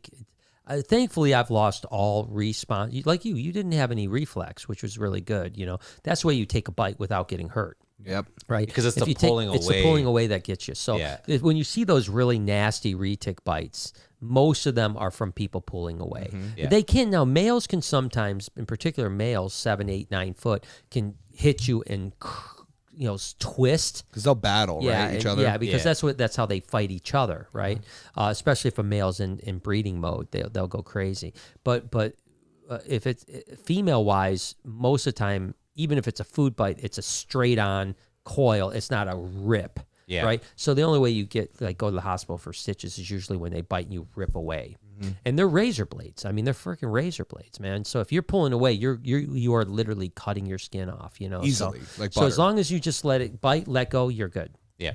Yeah. So go with the bite. Don't ever avoid it. Not to mention, I can't tell you how many people I know have cut themselves on pulling away and smashing into something else and cutting themselves as they smash into the edge. Shock of getting bit. Oh yeah, hit the rack behind you. Yeah, hit the rack. Open. Yeah. It's like the balls. Like the first time I got bit, I flinched and I pulled away. It's actually the one female, the fire pastel had clown. She's a big female. She's like 3,000 grams. She was the first big snake that bit me a couple years ago, and I had pulled out a reflex, and there was some little bit of damage, and my whole hand swelled up. And this never happened to me since, because now when I get bit, I don't move. Yeah, I don't move. They bite, they let go. It's just like a little pinprick. There was a YouTuber that came to visit me, a reptile YouTuber, but not a big name, several years ago, and we're looking at ball pythons, ball pythons, and went to go pick one up and launched it like 20 feet. Yeah, I was about to say. Launched it like 20 feet. It grabs on. It can't let go, and then you flinch. It bit, pulled back, the snake went flying like 20 feet. Oh my God. And I was just like, oh shit. Thankfully, the snake was fine. Thank you, the snake was fine. And I'm thinking, it's just a little baby ball python. What's you doing?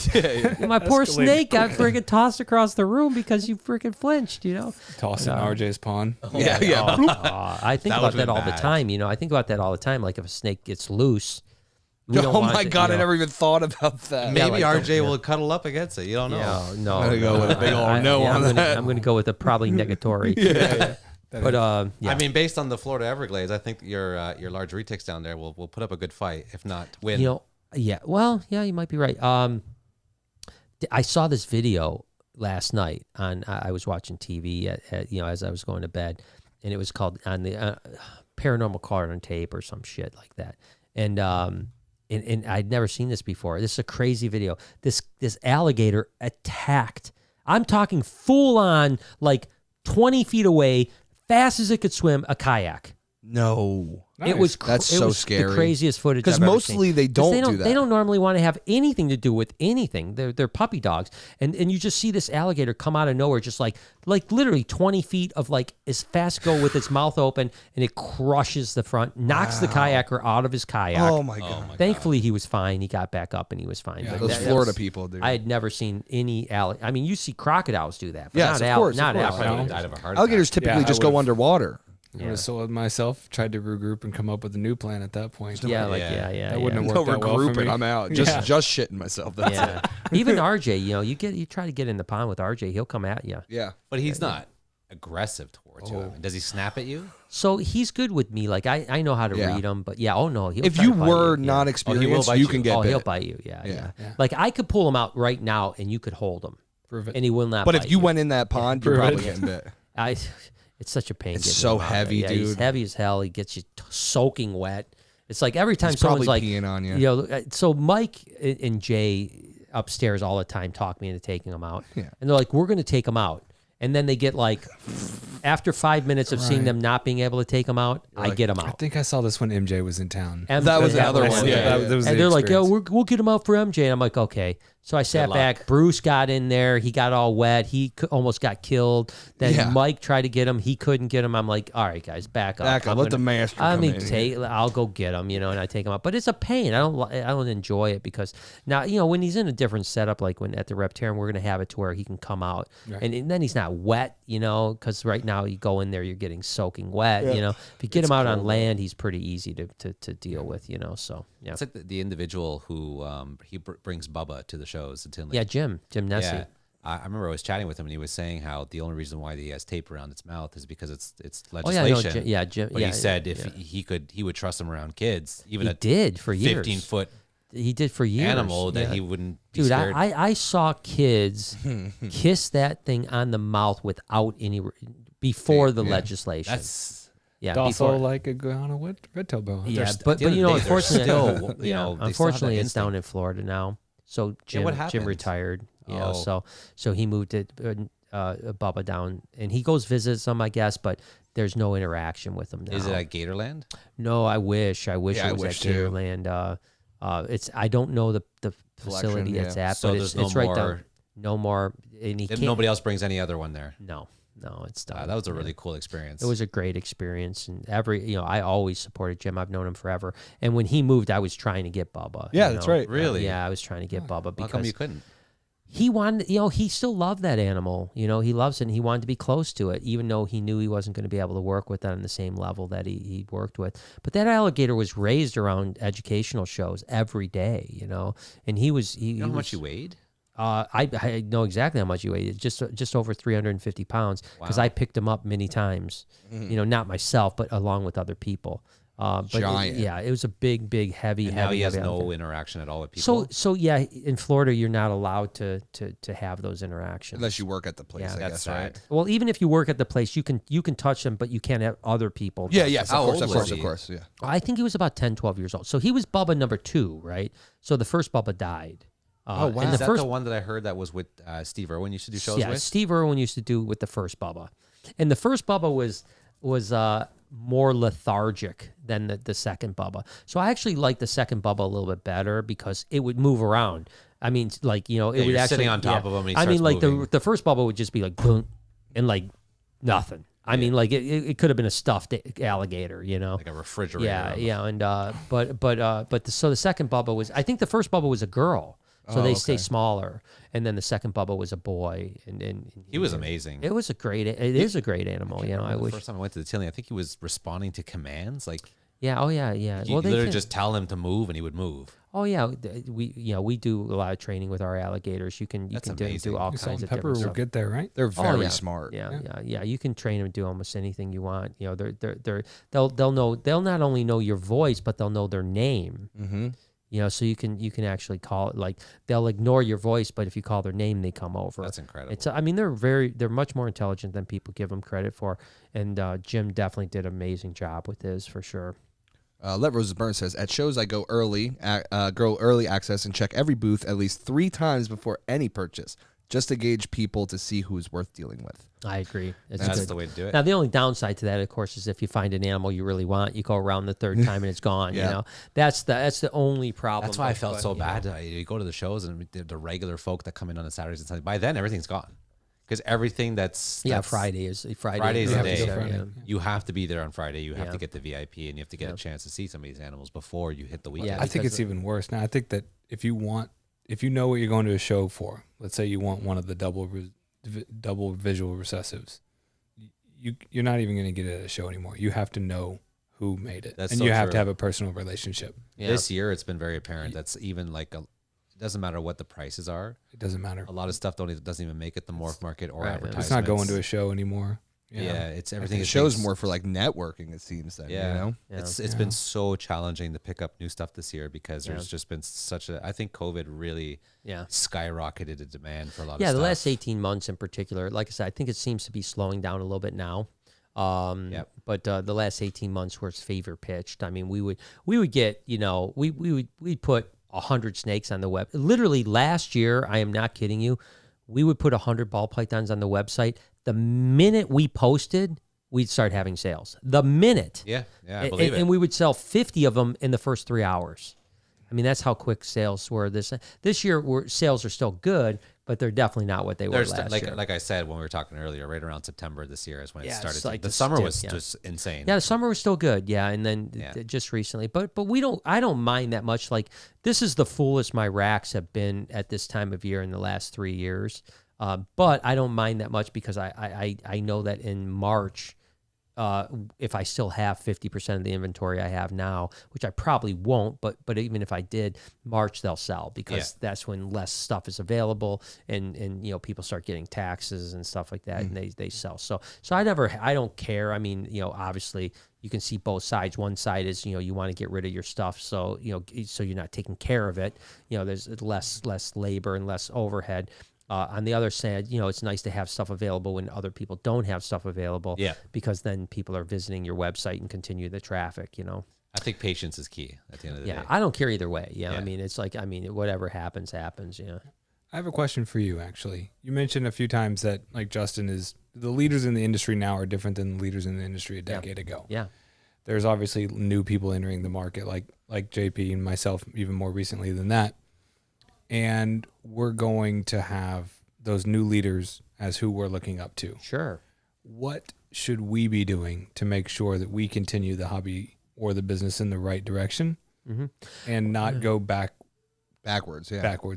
Yeah. Well, I think, again, you know, follow by example, you know, and also support the good people, right? So I think that if there is a cancer in the hobby, don't support them. You know, I think that, you know, listen, if someone is doing bad business, talking, you know, spreading negative rumors about people, talking, you know, whatever the case may be, the way you stop that is by stop doing business with them and don't let them flourish. If you're rewarding bad behavior, there's going to be bad behavior, right?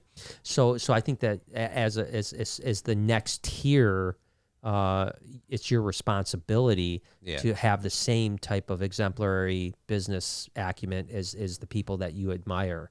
And I think that's just it's like Justin said on a previous video. You know, we're trying to move this industry away from this underground basement mentality. Sure. Where it's like we can't talk about it, we're afraid to talk about it. Sure. So bringing it more into the light in a positive way. It's more mainstream. Yeah. It's represented properly.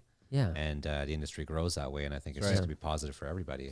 Yeah. I was at Mice Direct. Is it Mouse Direct? I think it's Mice Direct. Mice Direct, yeah. A couple weekends ago. And which is, by the way, the most insane rodent operation I've ever seen in my life. Really, I've never been. I mean, he said he produces like a football field full of nothing but just rats. It's in. I know it's in the South, but where? Georgia. Yeah. Georgia. Yeah. He does 55,000 rats a week. When I was there, is what he told me. He's got like 14,000 colonies in one space. But he said that, you know, a long time ago when they would be shipping to customers, they would have, you know, athletes and movie stars, and they would say, please ship this in discreet packaging so that my neighbors don't know what it is. He said now people don't care. Yeah. Because it's becoming normalized. It's like, even with me, like in my first couple of years, people asked me because most of my family and friends knew that I quit my job to do what I'm doing. And they would ask me, like, what are you doing now? And I said, I do social media. Nowadays it's like, oh yeah, I breed exotic snakes. Well, you know, I always say, you know, it's that old Howard Stern line. I don't know if you saw the Howard Stern movie years ago, and he said, you know, I think it's the same exact thing that I say about snakes. Is they say, why do people listen to you? And he said, well, people say people that love me want to listen to me because they want to hear what I have to say next. Yeah. And he said, but what about all the people that hate you? They listen to me because they want to hear what I have to say next. Yep. And snakes are the same way. If you love snakes, you want to hear why I work with snakes. If you hate snakes, you want to hear why I work with snakes, right? Yeah. And so it's interesting. Listen, you know, I'm always the most interesting guy at the fucking wedding. You know what I mean? You know what I mean? It's like, what do you do? What for a living? Same. And next thing you know, like, everyone wants to talk to me about everything, right? And you know, I don't try to be the most interesting. No, guy. but you don't work a normal 9 to 5 job. I do something very bizarre, and you do something very bizarre, and you're going to eventually do something very bizarre, and it's now, you know, everyone now it's not like you do what, it's almost like, you know, I heard about that. Yeah, you know? yeah. It's almost, but they want to know more, you know, and so I do think we're leaning to a more mainstream future. Oh, for sure. It's definitely happening. Like, most of the people, the only person in my family that's still not quite understanding nor supportive is my father. Mm-hmm. He just doesn't get the whole concept. That's just hard, normal, yeah. dude. Yeah, but he's also old school. Like his idea is, Monday to Friday, 9 to 5. Sure. White picket fence. Doesn't make sense if once it's a not year that, yeah. going Well, listen, to vacation. I'm 30 something years into my business, and my mom still doesn't think I do well. You know what I mean? Like still to this day, she do doesn't that for a living. Yeah, like when are you going to finally give it up and get a job? Yeah. You know what I mean? And in here we've got millions. But everybody and millions else in my of dollars family worth of has assets, just you know? like, some of them have even come over, and a couple of them in particular were terrified of snakes. And then when they see these babies with all the colors, it's, and they're like, oh my God, that's beautiful. I want to hold it. I want to hold I it. thought Well, you were talking about I think- garter snake. I think yeah. a piebalds do that more than anybody, right? Yeah. You know, you show a piebald to anyone, and they're like, "Oh my gosh!" All of my I didn't know And it snakes can be were just a there. regular. like super OD pies, like the dreamsicles, they just captivate the audience. Yeah. It's and Kevin McCurley said this about cow retics too. Mm-hmm. He said a cow retic makes people interested in snakes, and it's true. We've got Perdita here, and she is always one of the most popular snakes at the And Reptile. a lot of people's first. And a lot of people's It's my first. aspirational retic. Yeah, At least in my family, it's already, after the last couple of years, it's been more understanding. And in fact, some of my family members just follow me right. quite extensively. That's including awesome. My mom is a huge supporter. Yeah, She wears, so she watches fun. all your vlogs. She orders your that's T-shirts. awesome. Yeah, it's awesome, man. She loves you. Well, it's funny. The same thing with my, my family. Like I'm so busy. I don't talk to like my in-laws that often, and they know what's going on in my life from the vlog and from things. I'm sorry, that I Brian. There's post, nothing you can do to hide your situation. They're like, oh, so, but of course, the vlog isn't always reality. So a lot of times they'll be like, oh my God, I heard that so and so and so and so. You're $50,000 over budget already. Remember that one? That was a good you're one. 50 grand over budget. Yeah. Just wait till the next expansion. Yeah, 400 million over my budget. Gosh, it's gonna be. I mean, I guarantee. gonna be That's a why I'm blast. so happy that like it's so true what Justin said, and I'm trying to do my best as well. Like collectively, we really prop this up to be something more than just that underground mentality. Oh, I think it will be. I think already it will is starting. be. I mean, I think that. So it's obviously the old saying, high risk, high reward, right? Yeah. That goes to say, and so I think there's two statements I'm going to make right now, and one is the fact that I have never lost a penny on a snake investment if I have seen it through to the end. Right? Right. Even the worst investment I've ever made, which I've made a lot of bad investments, I've always showed profit if, number one, the animal was genetic, so it wasn't something out of Africa, and number two, it lived long enough to produce, right? Some have taken me 8 years to turn profit. Right. But I have turned profitability on every single snake project I've ever done. So that's one thing. So to be successful, you have to, like you guys we talked about, you have to be diligent. You have to be committed. Yep. You can't go out on the weekends and think, oh, I don't have to water or feed my snakes this weekend. On Thanksgiving, you can't be like, oh, I'm not even going to look at my snakes because it's Thanksgiving. They don't take holidays. They don't take weekends. They don't take vacations. We had this conversation earlier where it's like my life has completely changed. Right. It's almost getting to a point now where it's, do I need help? Do I need extra? Because it gets overwhelming quickly. It can be, but I think with all of that said, if you are dedicated, diligent, work hard, don't give up. Yep. Don't give up. The number one reason people fail, not just in reptiles, but every aspect of life, is they give up. They always say you never know how close you were to success when you gave up.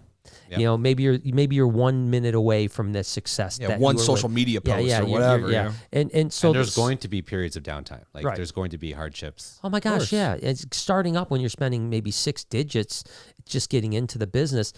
It's hard to have faith. Yeah. It's easy to have faith when you're making hundreds of thousands or millions of dollars. It's hard to have faith when you've made $0 and you're watching other people making hundreds of thousands and millions of dollars. Hundreds of grand, So, but that being said, I will make this statement, and I truly believe that outside of drugs, snakes are the most profitable thing you can get into.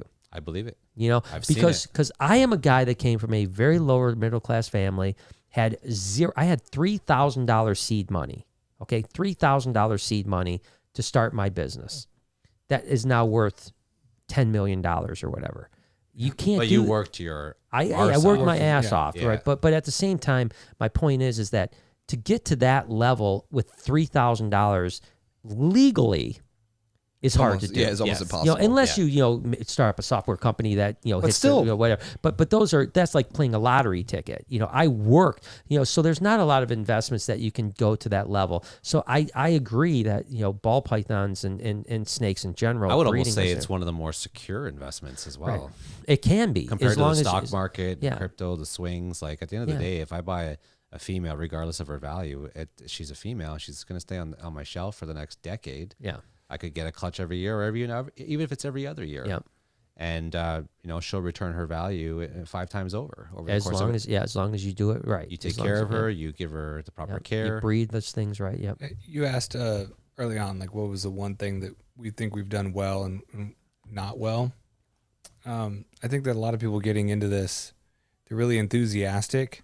And you may even have some money to spend, and you may even get some nice racks and have a room dedicated and all those things. I like nice racks. Yeah, we all do. Yeah, me too. It's good. Yeah, real important. Go ahead. Sorry, that's my 12-year-old coming out. They do it in Texas as well. Squirrel. Yeah. But I've recently learned this lesson. You have to be prepared for that first kick in the teeth. Oh, sure. Because it's not just sunshines and rainbows. Oh, no. And you're going to get it, and it feels super real when it happens, and you wonder, okay, am I going to be able to follow through with this? Am I going to be able to make it without quitting? Because when you start doubting yourself, you start doubting yourself because you're like, decisions. We all go through that for sure. You start selling animals off, or you just really, really hard. Well, it's hard not to give up, and there's always that road, and I could probably cite you 20 times in the last 30-something years that everything in my being wanted me to give up. Yeah. I had success and failure and success and failure and success and failure. And it took a long time to get into a position where, there's stability with the success. You're not just like, okay, had a great year, but now next year's not a good year or whatever. You get to a point where you're like, all right, good and bad years don't matter anymore. Now, even a bad year, I'm doing good, that type of thing. It takes a while to get to that point, but giving up just I think isn't an some of option. the responsibility falls on the breeders as well. That it's not everybody. There's a lot of great guys out there, but there's also some people that may put out an unrealistic expectation to their clients. Oh yeah. And then their clients get this idea of what they're going to be and how quickly they are going to be that, and then it doesn't pan out, and then they start getting discoured. Sure. And then with becoming discouraged, that's when all the bad decisions start happening. And that's really bad for the hobby because you don't want people to. This is, I think, the fundamental problem with a faction of reptile breeders. Not all of them, but a faction of them, is that they don't want someone to compete with them. So they don't really want you to succeed, because if you succeed, they feel they're failing. And they couldn't be wronger from the truth. This was always my motto when I was selling snakes as investments. I wanted every customer that bought from me to be successful for 2 reasons.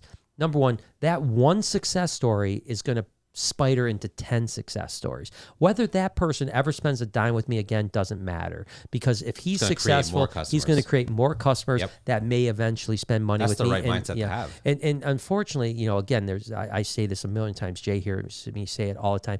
All ships rise with the tide, right?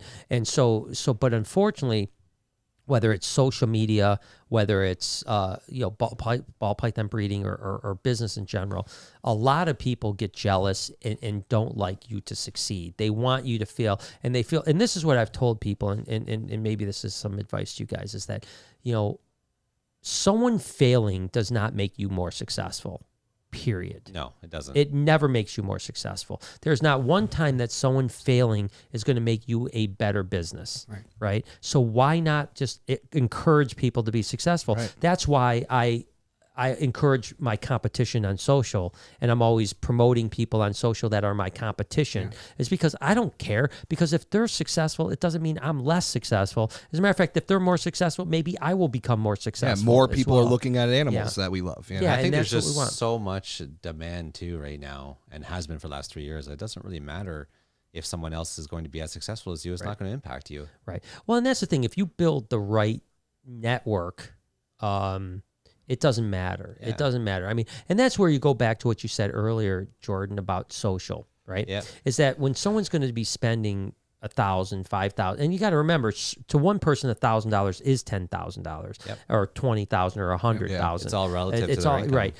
But what you have to do is you have to build trust. You have to build a situation where they don't feel that their money is going to somebody that will not stand behind the product, right? Correct. And that doesn't matter what you're selling, right? And I always tell that, people, when it comes to business, the most simple way to look at business is that there's three things in business, right? No matter what you're doing, selling cars, whatever you do for a living, which, by the way, what do you do? You're corporate. Do you care, or do you want to not tell me? I work in finance. Okay, finance. Okay, I'll tell you specifically later. Good.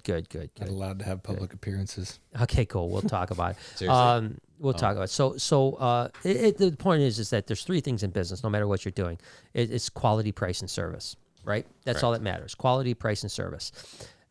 Now, let's say Billy from Mutation Creation, he's tried to build his business on quality, because he talks about quality in, quality out, quality. That's fine. If you build your business on price, you're going to lose, because there's always someone that's going to be cheaper than you, right? Yeah. So you don't build to me, quality is very important, but not the most important. The reason I say that is that quality is subjective. Yeah. Correct. Yeah. You can have a snake and you can have a snake and you can go, my quality is better. And I go, but I like his better. I like the way his looks better. Yeah. It's subjective. The truth is if you're producing a high-end ball python, unless there's a defect to it, they're all the same quality. Correct. You know what I mean? They're all the same and a quality. lot of times people are buying them not necessarily just off their visual appeal, but just their genetics. Right, yeah, exactly. So some people don't care if it looks like this or that. If it's the gene they're after, they're just wanting to get after the gene. So to me, quality is important, but I think service is number one. I built all my businesses on service. And I talk to my staff all the time about this. Over-delivering on everything we do. Over-delivering on value, right? Now, if you think about business and you think about sales being what it matters, right? Because making money and keeping your business alive is the number one most important thing, right? Yep. You don't make sales, you don't make money, you don't survive, and then your business is done and it doesn't matter. So you want to do that. What you want to do is make each sale, the sale to value ratio, as extreme as possible. The more extreme service to value ratio you get, the more your business will go viral, right? So let's say I call you, Jordan, and say, I want to buy this snake, and it's $5,000. It's a $5,000 snake. You can't make it less or more. It's a $5,000 snake. It's either a good value or it's a bad value. But how you can do is what you provide the value after that sale. You know what I mean? The service before and after that sale all of a sudden becomes value. Now, if you just sell that person that $5,000 snake and they go, it was a beautiful snake. It was worth $5,000. I'm very happy that I paid $5,000 for the snake. It's great. That's the end of it. Yeah. But if you sell that $5,000 snake and they say, I love the snake, I'm happy with the snake, and now Jordan has done over what anyone else has ever done. He shipped it that day, and I got stickers, and I got a month later, I got a phone call as checking up saying, hey, how's that snake doing? I'm here for you, blah, blah, blah. Now all of a sudden, you're giving value to that $5,000 sale that no one else is giving. Yeah. And I've done a pretty good job, I think, of that. Like so far, for example, I'm pretty much one of the only, if not the only, Canadian breeder that offers free shipping to the U.S. huge, because I've made a great contact in the States. Yeah. And I'm not sure if the individual wants to be named or not, but who helps me with distribution. Good. So it keeps my costs super low. So you can give that to your customer. So I'm able to afford to pay the shipping for my customers. That's huge. Which is a big that's thing. Value. That's value. So now what's going to happen as one example. Also, I do my best. Even like I always tell the story on MJ's podcast. I'm the type of guy where if I wake up at 4 o'clock in the morning, and I always get a lot of inquiries around that time from California guys because they're 3 hours behind. Sure. And if I get up just to go use the washroom and I see on my phone a missed email from Morph Market, I don't go back to bed. Yeah, I sit on my bed for 5 minutes. I answer the Morph Market inquiry, acknowledge, hey, I'm actually in bed right now, but I'll message you first thing tomorrow. We continue the conversation. I do my best to make sure that everybody gets answered as quickly and as efficiently as possible. Have you ever had when you've done that? I'm in bed right now. Someone come back and say, "What are you wearing?" Yeah, send pics, send nudes. No. Yeah. I'm just curious. Curious. But that's what I would say. Yeah, I was gonna say, watch me slip into your Morph Market tonight, dude. I reply to almost every comment. I reply to every DM. No, and it's important. But my point is adding value.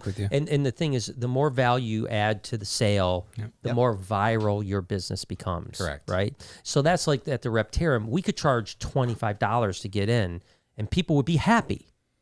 But we're charging $10, and people are getting such a massive value for $10. You're giving them a time of day, right? and attention. Yeah, and they're getting such massive value for $10. They come back. They tell everybody for $10, you got to go check this you out. gotta and go. if it was $25, they may not tell people. Correct. They may just be like, yeah, that was a really cool place. I had a good experience. And if someone asked me, they'd be like, yeah, it was cool.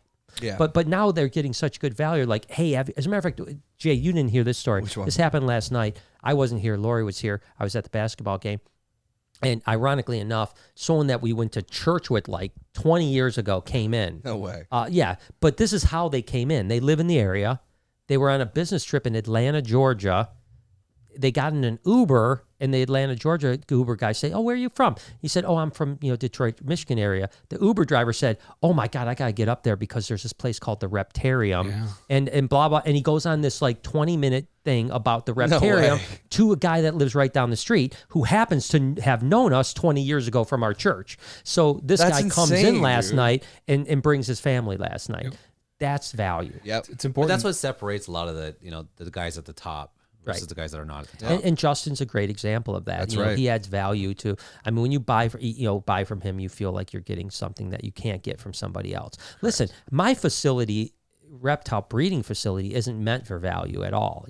I mean, our service is meant for value, but our we didn't build Canova. We weren't ever going to be open to the public. We weren't going to be this shiny fancy thing. If I was going to do it over, I'd be copying him. 100% copying what he's doing. Just give me the blueprints. Yeah, I would literally, I would be called Novova. Is what I would be called. Yeah. And I would do exactly like him. Yeah. Lenovo. Yeah, Lenovo. Lenovo. Move over. No, Move over, Canova. Move over, Canova. Damn, dude. That's a good one. That's I a like really that. good one. Yeah. Move over. It's Move over, Canova. That's what I I'd work be doing. in service, customer service in the finance industry, and we have customer service scores, and we call them net advocate scores, because what you're talking about is creating a net advocate, someone who doesn't just walk away being like, "Oh, that was worth the $10." Someone who's going to tell somebody else it was worth the $10. And that's what you need, virility. You have to have That's the that. difference between success and it comes back failure. to me, like all of my purchases, a lot of it had to do with the snakes and the genetics, but I kept going back to one of the same places just because of that service. A lot of times, some of the purchases I made were based on the individual and less about the snake. Yeah, I think it's always how I've done things. Same thing with cars. People will buy because of their salesperson, not always because of the Always, car. they're always buying the salesperson. Yeah. Always. Exactly. Yeah. So I think that's what separates a lot of. I bought a truck recently and Finally? didn't like it. Yeah, I did finally What? buy a Finally? truck. Well, my truck blew up, so I had no choice. I was pushed into a position where That I would had do no that? choice. No, it was me. It was No, me. just It was me. It's wear and tear. Just wear and tear. I mean, You can only drive a truck for so long. But until it blows up. but listen, I can afford a truck, but I don't spend money on myself like that. So, but my point is that I don't look like a guy that has money, right? And there were several dealerships I walked into, and they treated me like I looked like a guy that didn't have money. Schlep, yeah. And I bought the first truck. Now, granted, I was looking for a specific truck, but the first dealership I walked into that had that specific truck, that the guy was cool to me from the start, I didn't even haggle the price. I just bought it. Yep. You can On the buy any spot. car on the parking lot, probably. Yep. Anyone you wanted. Yeah. You I could have I wrote a check. I didn't no financing, no anything. Literally, I was like, all right, I'll take it. Period. Wrote a check right there. I go, not financing. You probably writing made a his check. day. I'm like, Oh, writing yeah, a you check. made his I didn't day. ask him for a deal. I didn't ask him anything. I was just like, this is the guy I want to spend my money with. Yep. He's getting a commission check. I don't care if he knocks $1,000 off. I'd rather give him him the take the hookup. money. Yep. I'm good. I walked out and I literally wrote the check, picked the truck up the next day. But literally there was one thing. I walked up and there was a sales guy there, and I said, yeah, just here to look at some trucks. He goes, yeah, there's some over there, pointing, and walked away. I literally turned around, got in my truck. My dealership, I fired him. There's I no got reason in to my stay. vehicle and drove away. I didn't even look at the trucks. I just got in my vehicle and drove away. Yep. And I Sad. thought, you're an idiot. You never know. Never sell out of your own pocket. Yeah. And so. That's But anyways, that's enough of that. What do we got? Let's keep going, man. Yeah, Scottish Rob says, just running through. Best to all you guys. Sorry about guac. Congrats on the city's support As always, boas rule because our PP is Pink Panther. The Pink Panther boas are dope. There's no doubt about it. How about your PPJ? Is yours? It's pink, yeah. It's pink for sure. I'm Norwegian, dude. We're more pink crimson. More crimson on Solid my side, says, Brian, what brand and make of shop vac do you use to clean out enclosures? That's a great question. DeWalt is the brand that I used, wet and dry vac. But I love the Pondo Vac. It's a banger. I think the Pondo Vac is solid tool for us for sure. It's as a matter of fact, Mike's Monitors, who we want to go to soon. He's sponsored by them. No, you were telling me about this. Yeah, I was saying, so I need to get the hookup on that, man, because Pondo Vacs we use it every single day. But as far as normal, we just use DeWalt shop vacs, wet and dry. We have one wet and one dry. Yeah. They are both wet and dry. You could use them either way, but we have one specific for wet and one specific for dry. Got to use the wet one every day. Yeah, I think when Lucy goes, you got to enter that thing twice. Yeah, well, we use the Pondo Vac for that. So that the thing that's nice about the Pondo Vac is it's like a shop vac, but it goes directly to your drain. Or whatever. Whatever you have. Yeah, we have a drain trial to the sewage. That's so one of my friends warned me. He was like, "Oh, you just got to retake. Hey, well, wait till she gets 15 feet. The poop soup? It's like 5 liters of pee. And it's you like think your balls make elephant-sized poops too. Yeah, and big poops. They're elephant. Great. I've been dealing with it forever. Love it. Pat is in the house. We haven't heard from Pat in forever. Yeah, she says, "Hi, Brian. I saw the recent video of 170 snakes you ordered. Is there a time when you have too many snakes? And sorry about guac." Is there a time you have too many snakes? Oh, the Melder's chameleon. No. Yeah. Unfortunately, no. But is there a time you have too many snakes? No. I would say no. I would say no. Well, this is my answer to that. That the only time that you have too many snakes is when you can't care for them. Right. Yeah, there you go. That's where I'm at. As long as you can care for them, you don't have too many snakes. If you keep growing, either you bring in an employee to help, or you don't grow at all because you don't want to. Yeah. Listen, there are reptile companies. 2 in particular, 3 in particular, that have 100 employees to take care of reptiles. Wow. 100 employees, 3 companies. That's crazy. So that have in excess of 100 employees. Wow. So if you think that maybe I have too many snakes, go visit them. Yeah. Yep. Because they like their one room is more than all my snakes put together, and they have 300 of those rooms. So I think for me personally, like if I get up to like 300 females, 100 males, that'd probably be the cap of which. Well, I think it's really important. Jay's heard me say this. Canova or bust for me. Canova or bust. Well, I think it's an interesting thing with Canova. So I think he said he has just under 300 females. Yep. I think he's a little more now. He's closer to 5, isn't he? I don't think so. I have counted the racks before, but I can't remember. But it's somewhere around. It's somewhere in between there. Yeah, I can't. I would say 450. If I had to put a number at 450 females. Okay. I don't think that. I think that even might be on the upper end of so I always make the pun that reptiles don't scale. Yeah. Right. There's a certain part that you will not. Your diminishing return is not as good. Your quality goes down. So your quality goes down. Many projects. Your percentage of production goes down. And you end up making less money. You gross more money and you net less money. Yeah. And that's a mistake that I made, Pete Call made, Kevin McCurley made. The list goes on and on and on. And the hardest part is hatching season because the hatchlings are peeing and shitting like every 2 days. Yeah. I mean, whereas the adults, you feed them, you're good for 5 or 6 days, right? Yeah, right. Yeah. I mean, it's so the hatchlings, you're constantly like, oh yeah, I did a full clean today, and you go back down the next day. Oh look, there's 50 more shits again. Oh my gosh, yeah. I mean, that's the thing with I mean, literally Tuesday and Wednesday, every single enclosure downstairs was clean. Tuesday and Wednesday, every single enclosure you go through right now, and there's poop in 90% of them. Yep. And that's 2 days later, 3 days later. The hardest ones are the hatchlings. So my point is I think that there's a level of the right amount of animals to breed that you can keep as many animals as you want with the right amount of crew and so on like that. You could have 100,000 snakes if you have the right amount of crew. Will you make money? No. You won't make the money you think you're going to make. You're going to make money, but you're not going to make the money you think you're going to make. So my point is that if you have 100 clutches and make $100,000, you can't have 1,000 clutches and make $1 million. No. Right? And that's what people think. Yeah. Because it doesn't scale that way. What happens is you do 10 times the work and you make 3 times the money. For me, it's hard to manage all these projects too, because you're trying to come up with all these different ideas for these different recessive projects. And it's if you've got each recessive in existence today, it's really hard to come up with a game plan on all of them. What do you guys think about the monsoon? Do you like it? I have it. I like it. I was just going to ask you about that because I've actually reached out to the breeder who sold me the snake, and I was a little concerned about the project because my monsoon female has been over 3,000 grams, an amazing eater. Doesn't produce big, follicles? and she has Low been fecundity? that for 3 years. Wow. She has never, I've bred her a dozen times, 3 years in a row throughout the entire year to the same male. Yeah, I don't know enough about it. Like, I don't know. She has not grown any follicle whatsoever in 3 years. Yeah, see, so I don't know. I'd have never worked with it, and I don't know enough about the project. I just thought it looked cool. Yeah. But it is interesting to see if maybe there is some kind of an issue with. Well, production. I asked him specifically, and he did say that. So one of his customers who bought a female as well did get eggs, but he said a few other customers that bought from him are having the same struggles. So I don't know. It's if a bummer when there's a cool project that has a caveat, like Carmel Well, albinos. I'm not saying there's a problem. It could just be a one-off female could that's be, taking yeah, a bit yeah. longer, But we don't but it know, makes yeah. you raise an eyebrow. Yeah, I'll sure. take the other side on that. I don't have enough experience with it or knowledge to talk about the vitality of the animal, but the pattern, I think it's impossible to do anything with it. It's so powerful. Yeah. That getting it to change is, I just can't picture a way, because I've seen a lot of different combos and I'm like, well, this looks the exact same as the base. So I just don't know. Maybe pied. I mean, some stuff is that way. I mean, I think a pied might be interesting.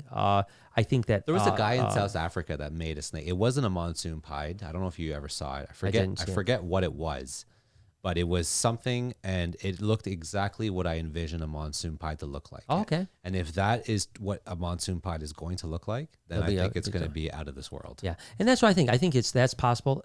So monsoon. So I have always have this theory, and I believe it to be true, is that every mutation has the same mutation across every reptile. Of right? every animal. Yeah, of every animal. Yeah, I mean, like, it's just a matter. You just got to find it. You just got to find it, right? Yeah. So a monsoon is really a granite Burmese python. That's right. Same exact thing, right? Yeah. It's the same exact mutation. So what's cool with granite Burmese is hypogranite Burmese. So a really nice, probably desert ghost. Desert ghost would be more like the hypogranites than because the hypo berm is more like a desert ghost than it is a hypo ball python, right? Or a ghost ball python. Yeah, I agree. So if you did a desert ghost monsoon, knock out of the park. I'm going for the clown because Roland in Europe made a moray clown, which they're now starting to say that moray and monsoon are most likely the same gene. Thing. Yeah. And although he's correct in saying you can't change the pattern and you probably won't be able, in my case, I want to make a monsoon clown just because even though you can't do much with the pattern, I still genetically I love its head, the dots, the stamp. I think it looks great. So I just want one. Sure. And genetically it's cool. But I think, and even Justin said that, and you probably have the same opinion, Brian, is sometimes, do we need to improve upon something? Sometimes something that we've hit is just so nice. Yeah. Is there really a need to push the envelope even more? Can we not just appreciate that? Sometimes you go backwards. You go backwards, you hit the pinnacle, and then you add more, and it's less, And I always say that the ball python world is funny because really, if you took somebody off the street, and I think this is where Justin's really smart, and I think that Ozzy is really smart, and what you guys are working with is really smart. If you take someone off the street and you show them your collection, each snake is going to be like, wow. Yeah. But oftentimes we produce snakes that are not very wow. But genetically, we're like, but this has got 5 genes that are right. It's got and that's the thing with in actuality, like a monsoon to a normal person is not that exciting. It's going to not be exciting compared to a pied or a lavender pied or a dreamsicle. Yeah, a dreamsicle. Yeah, so but the monsoon is 10 times the price. Right, 10 times the price because we as reptile people think it's different. So we got to get. Yeah. But I do think the monsoon is interesting. I like it. So I just want to get and I was going to ask you about that. What's your opinion on that? Do you think that there's just some females that for whatever reason they need longer? I think sometimes you even get females that just really hardly ever produce. I've had females I've given up on after 5-6 years that just literally I'm just like, okay, I guess that you're just a pet, Yeah.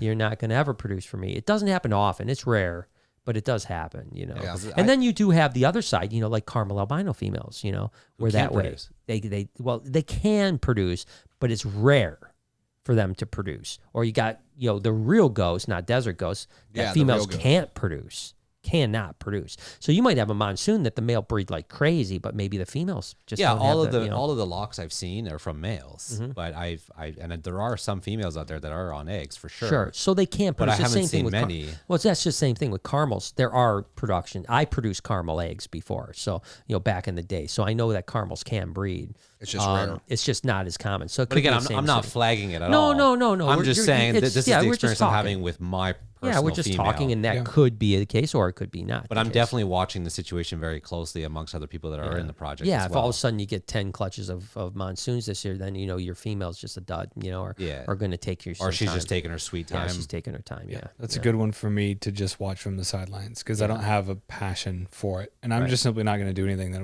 I'm not going to be excited about. So I look at it and I think it's just odd. I think it's going to be. It is odd. It's a cool looking snake. I saw an adult female, and I'm like, okay, it looks good. Well, I've always loved. But that granite also firms, drives the market too. Is sometimes people are always like myself trying to find our calling card. Sure. New people coming in. No matter what idea you come up with, you are buying it. Someone else has done it. Sure. Yeah. So you're buying a collection. You're starting out with a lot of other people's projects, Right. and you're hoping along the way that you're going to find something that's going to become what's synonymous with your brand and your own calling card. Agreed. And I think that's what drives a lot of these newer genes, like the monsoon, the strangers. Is it's an opportunity for some person to get on it and maybe potentially find something that defines them that's different than what's being done. Yeah. No, I totally agree. I mean, that's absolutely it. And that's the hardest thing. It's always been the hardest thing. Finding your own path. Again, it was easy in the beginning when there was, we were Smaller community. Yeah, smaller community, and we were, you were getting stuff that was already no one had. Yeah, straight up the wild. So we were like, shit, I'm buying the first one of this, and no one has it, so you can create your own thing. It's getting harder and harder to do that. It's getting really hard. So let's crush some more supers here. Yeah, Let Roses Burn says, I met Bubba in PA years ago. He said that he would trust his grandkids with Bubba rather than leaving him with his 2 dogs. That's true, and I saw his Jim's grandchildren with Bubba. Oh, that's awesome. Talking like very, very close. So you lived with him at his house? In his basement. No way. You're allowed to have that big of an alligator in your basement? In Chicago, yes. In his area, not in Chicago. But wow.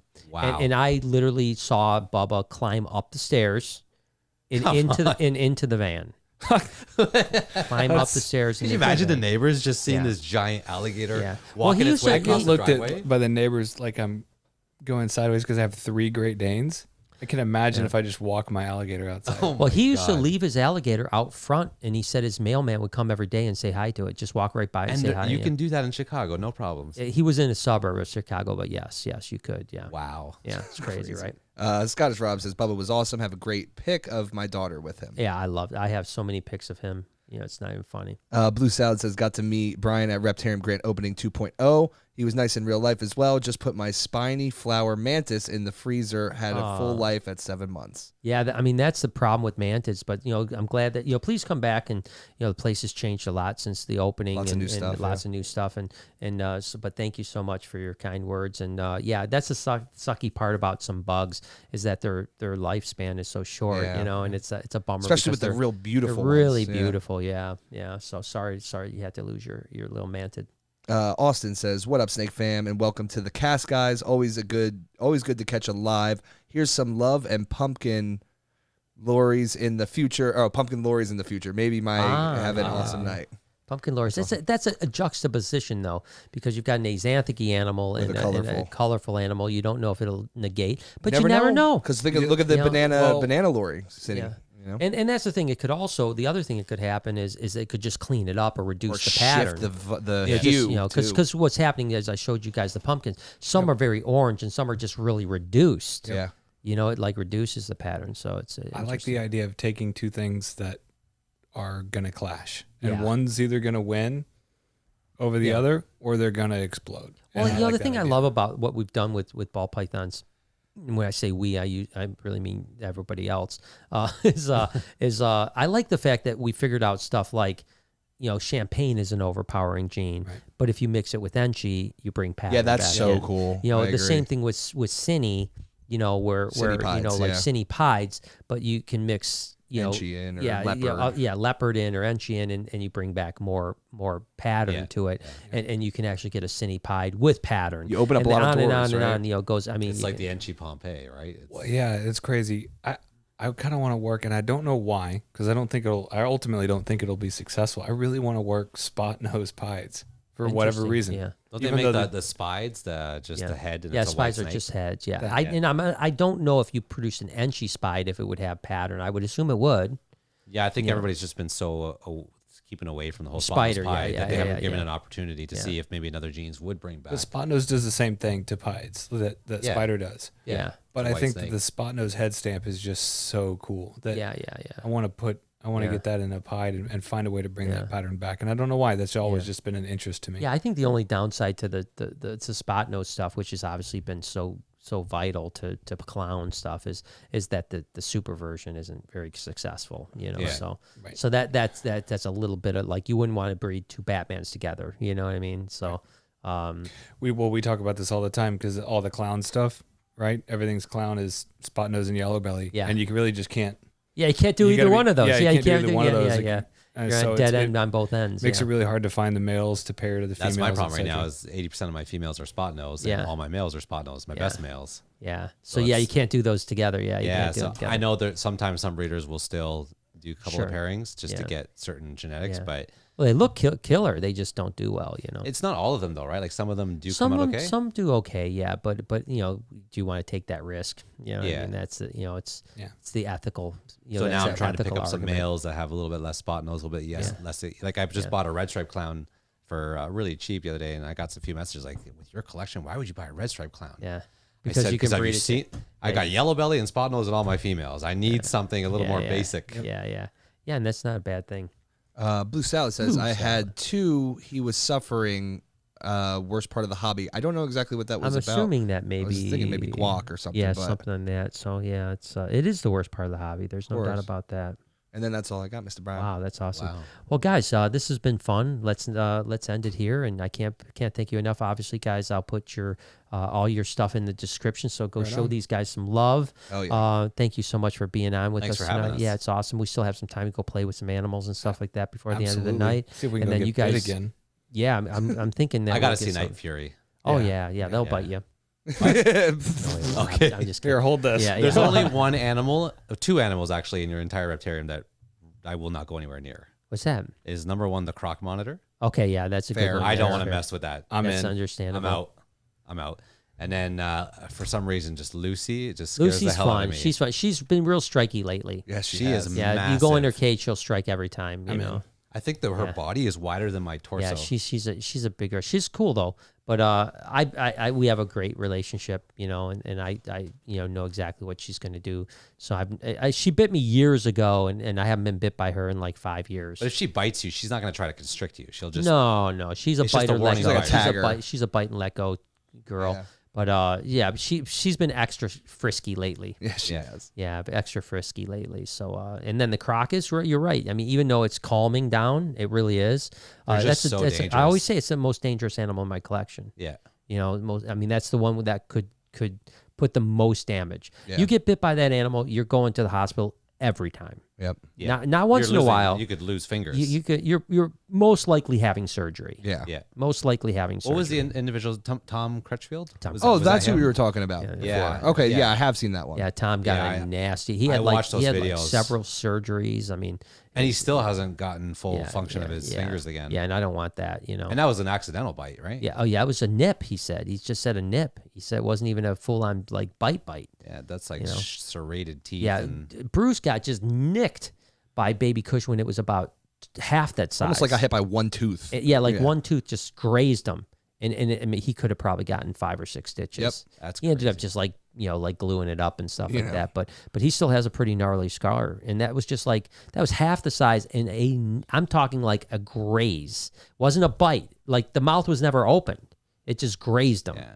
And that shows you how dangerous they are. But, we take them out all the time now, not during public hours. Like big gloves and nope, we never use gloves. Yep. Free handle? Yep, free handle, yep. And he's fine. But and the secondary thing you got to worry about is his nails, right? You'll always bleed when you handle him. You always bleed. You're going to bleed. Those are like because those are talons. Yes, and they sink in like quick. Yeah, like he butter. does this thing, like he just goes like grab and just, and his fingernails are inside your body. Dip, dip, dip, dip. Yeah, it's Let's go. Bruce, where are you? Yeah, I know. Well, bro. I'll take your camera and vlog you doing it. Yeah, you doing it. Yeah. So, well, let's do it. So, anyways, guys, thank you so much for joining us. We appreciate you guys again. Give these guys some love. Tell them I sent you. We will see you guys on Wednesday. I think we'll be here Wednesday, we'll right? be here Wednesday. We'll be here Wednesday. It'll be the day before Thanksgiving, so that'll be great. So, love you guys. Thank you so much for tuning in. We'll catch you on the next one. Have a good night, guys. Thanks. I think we were awesome.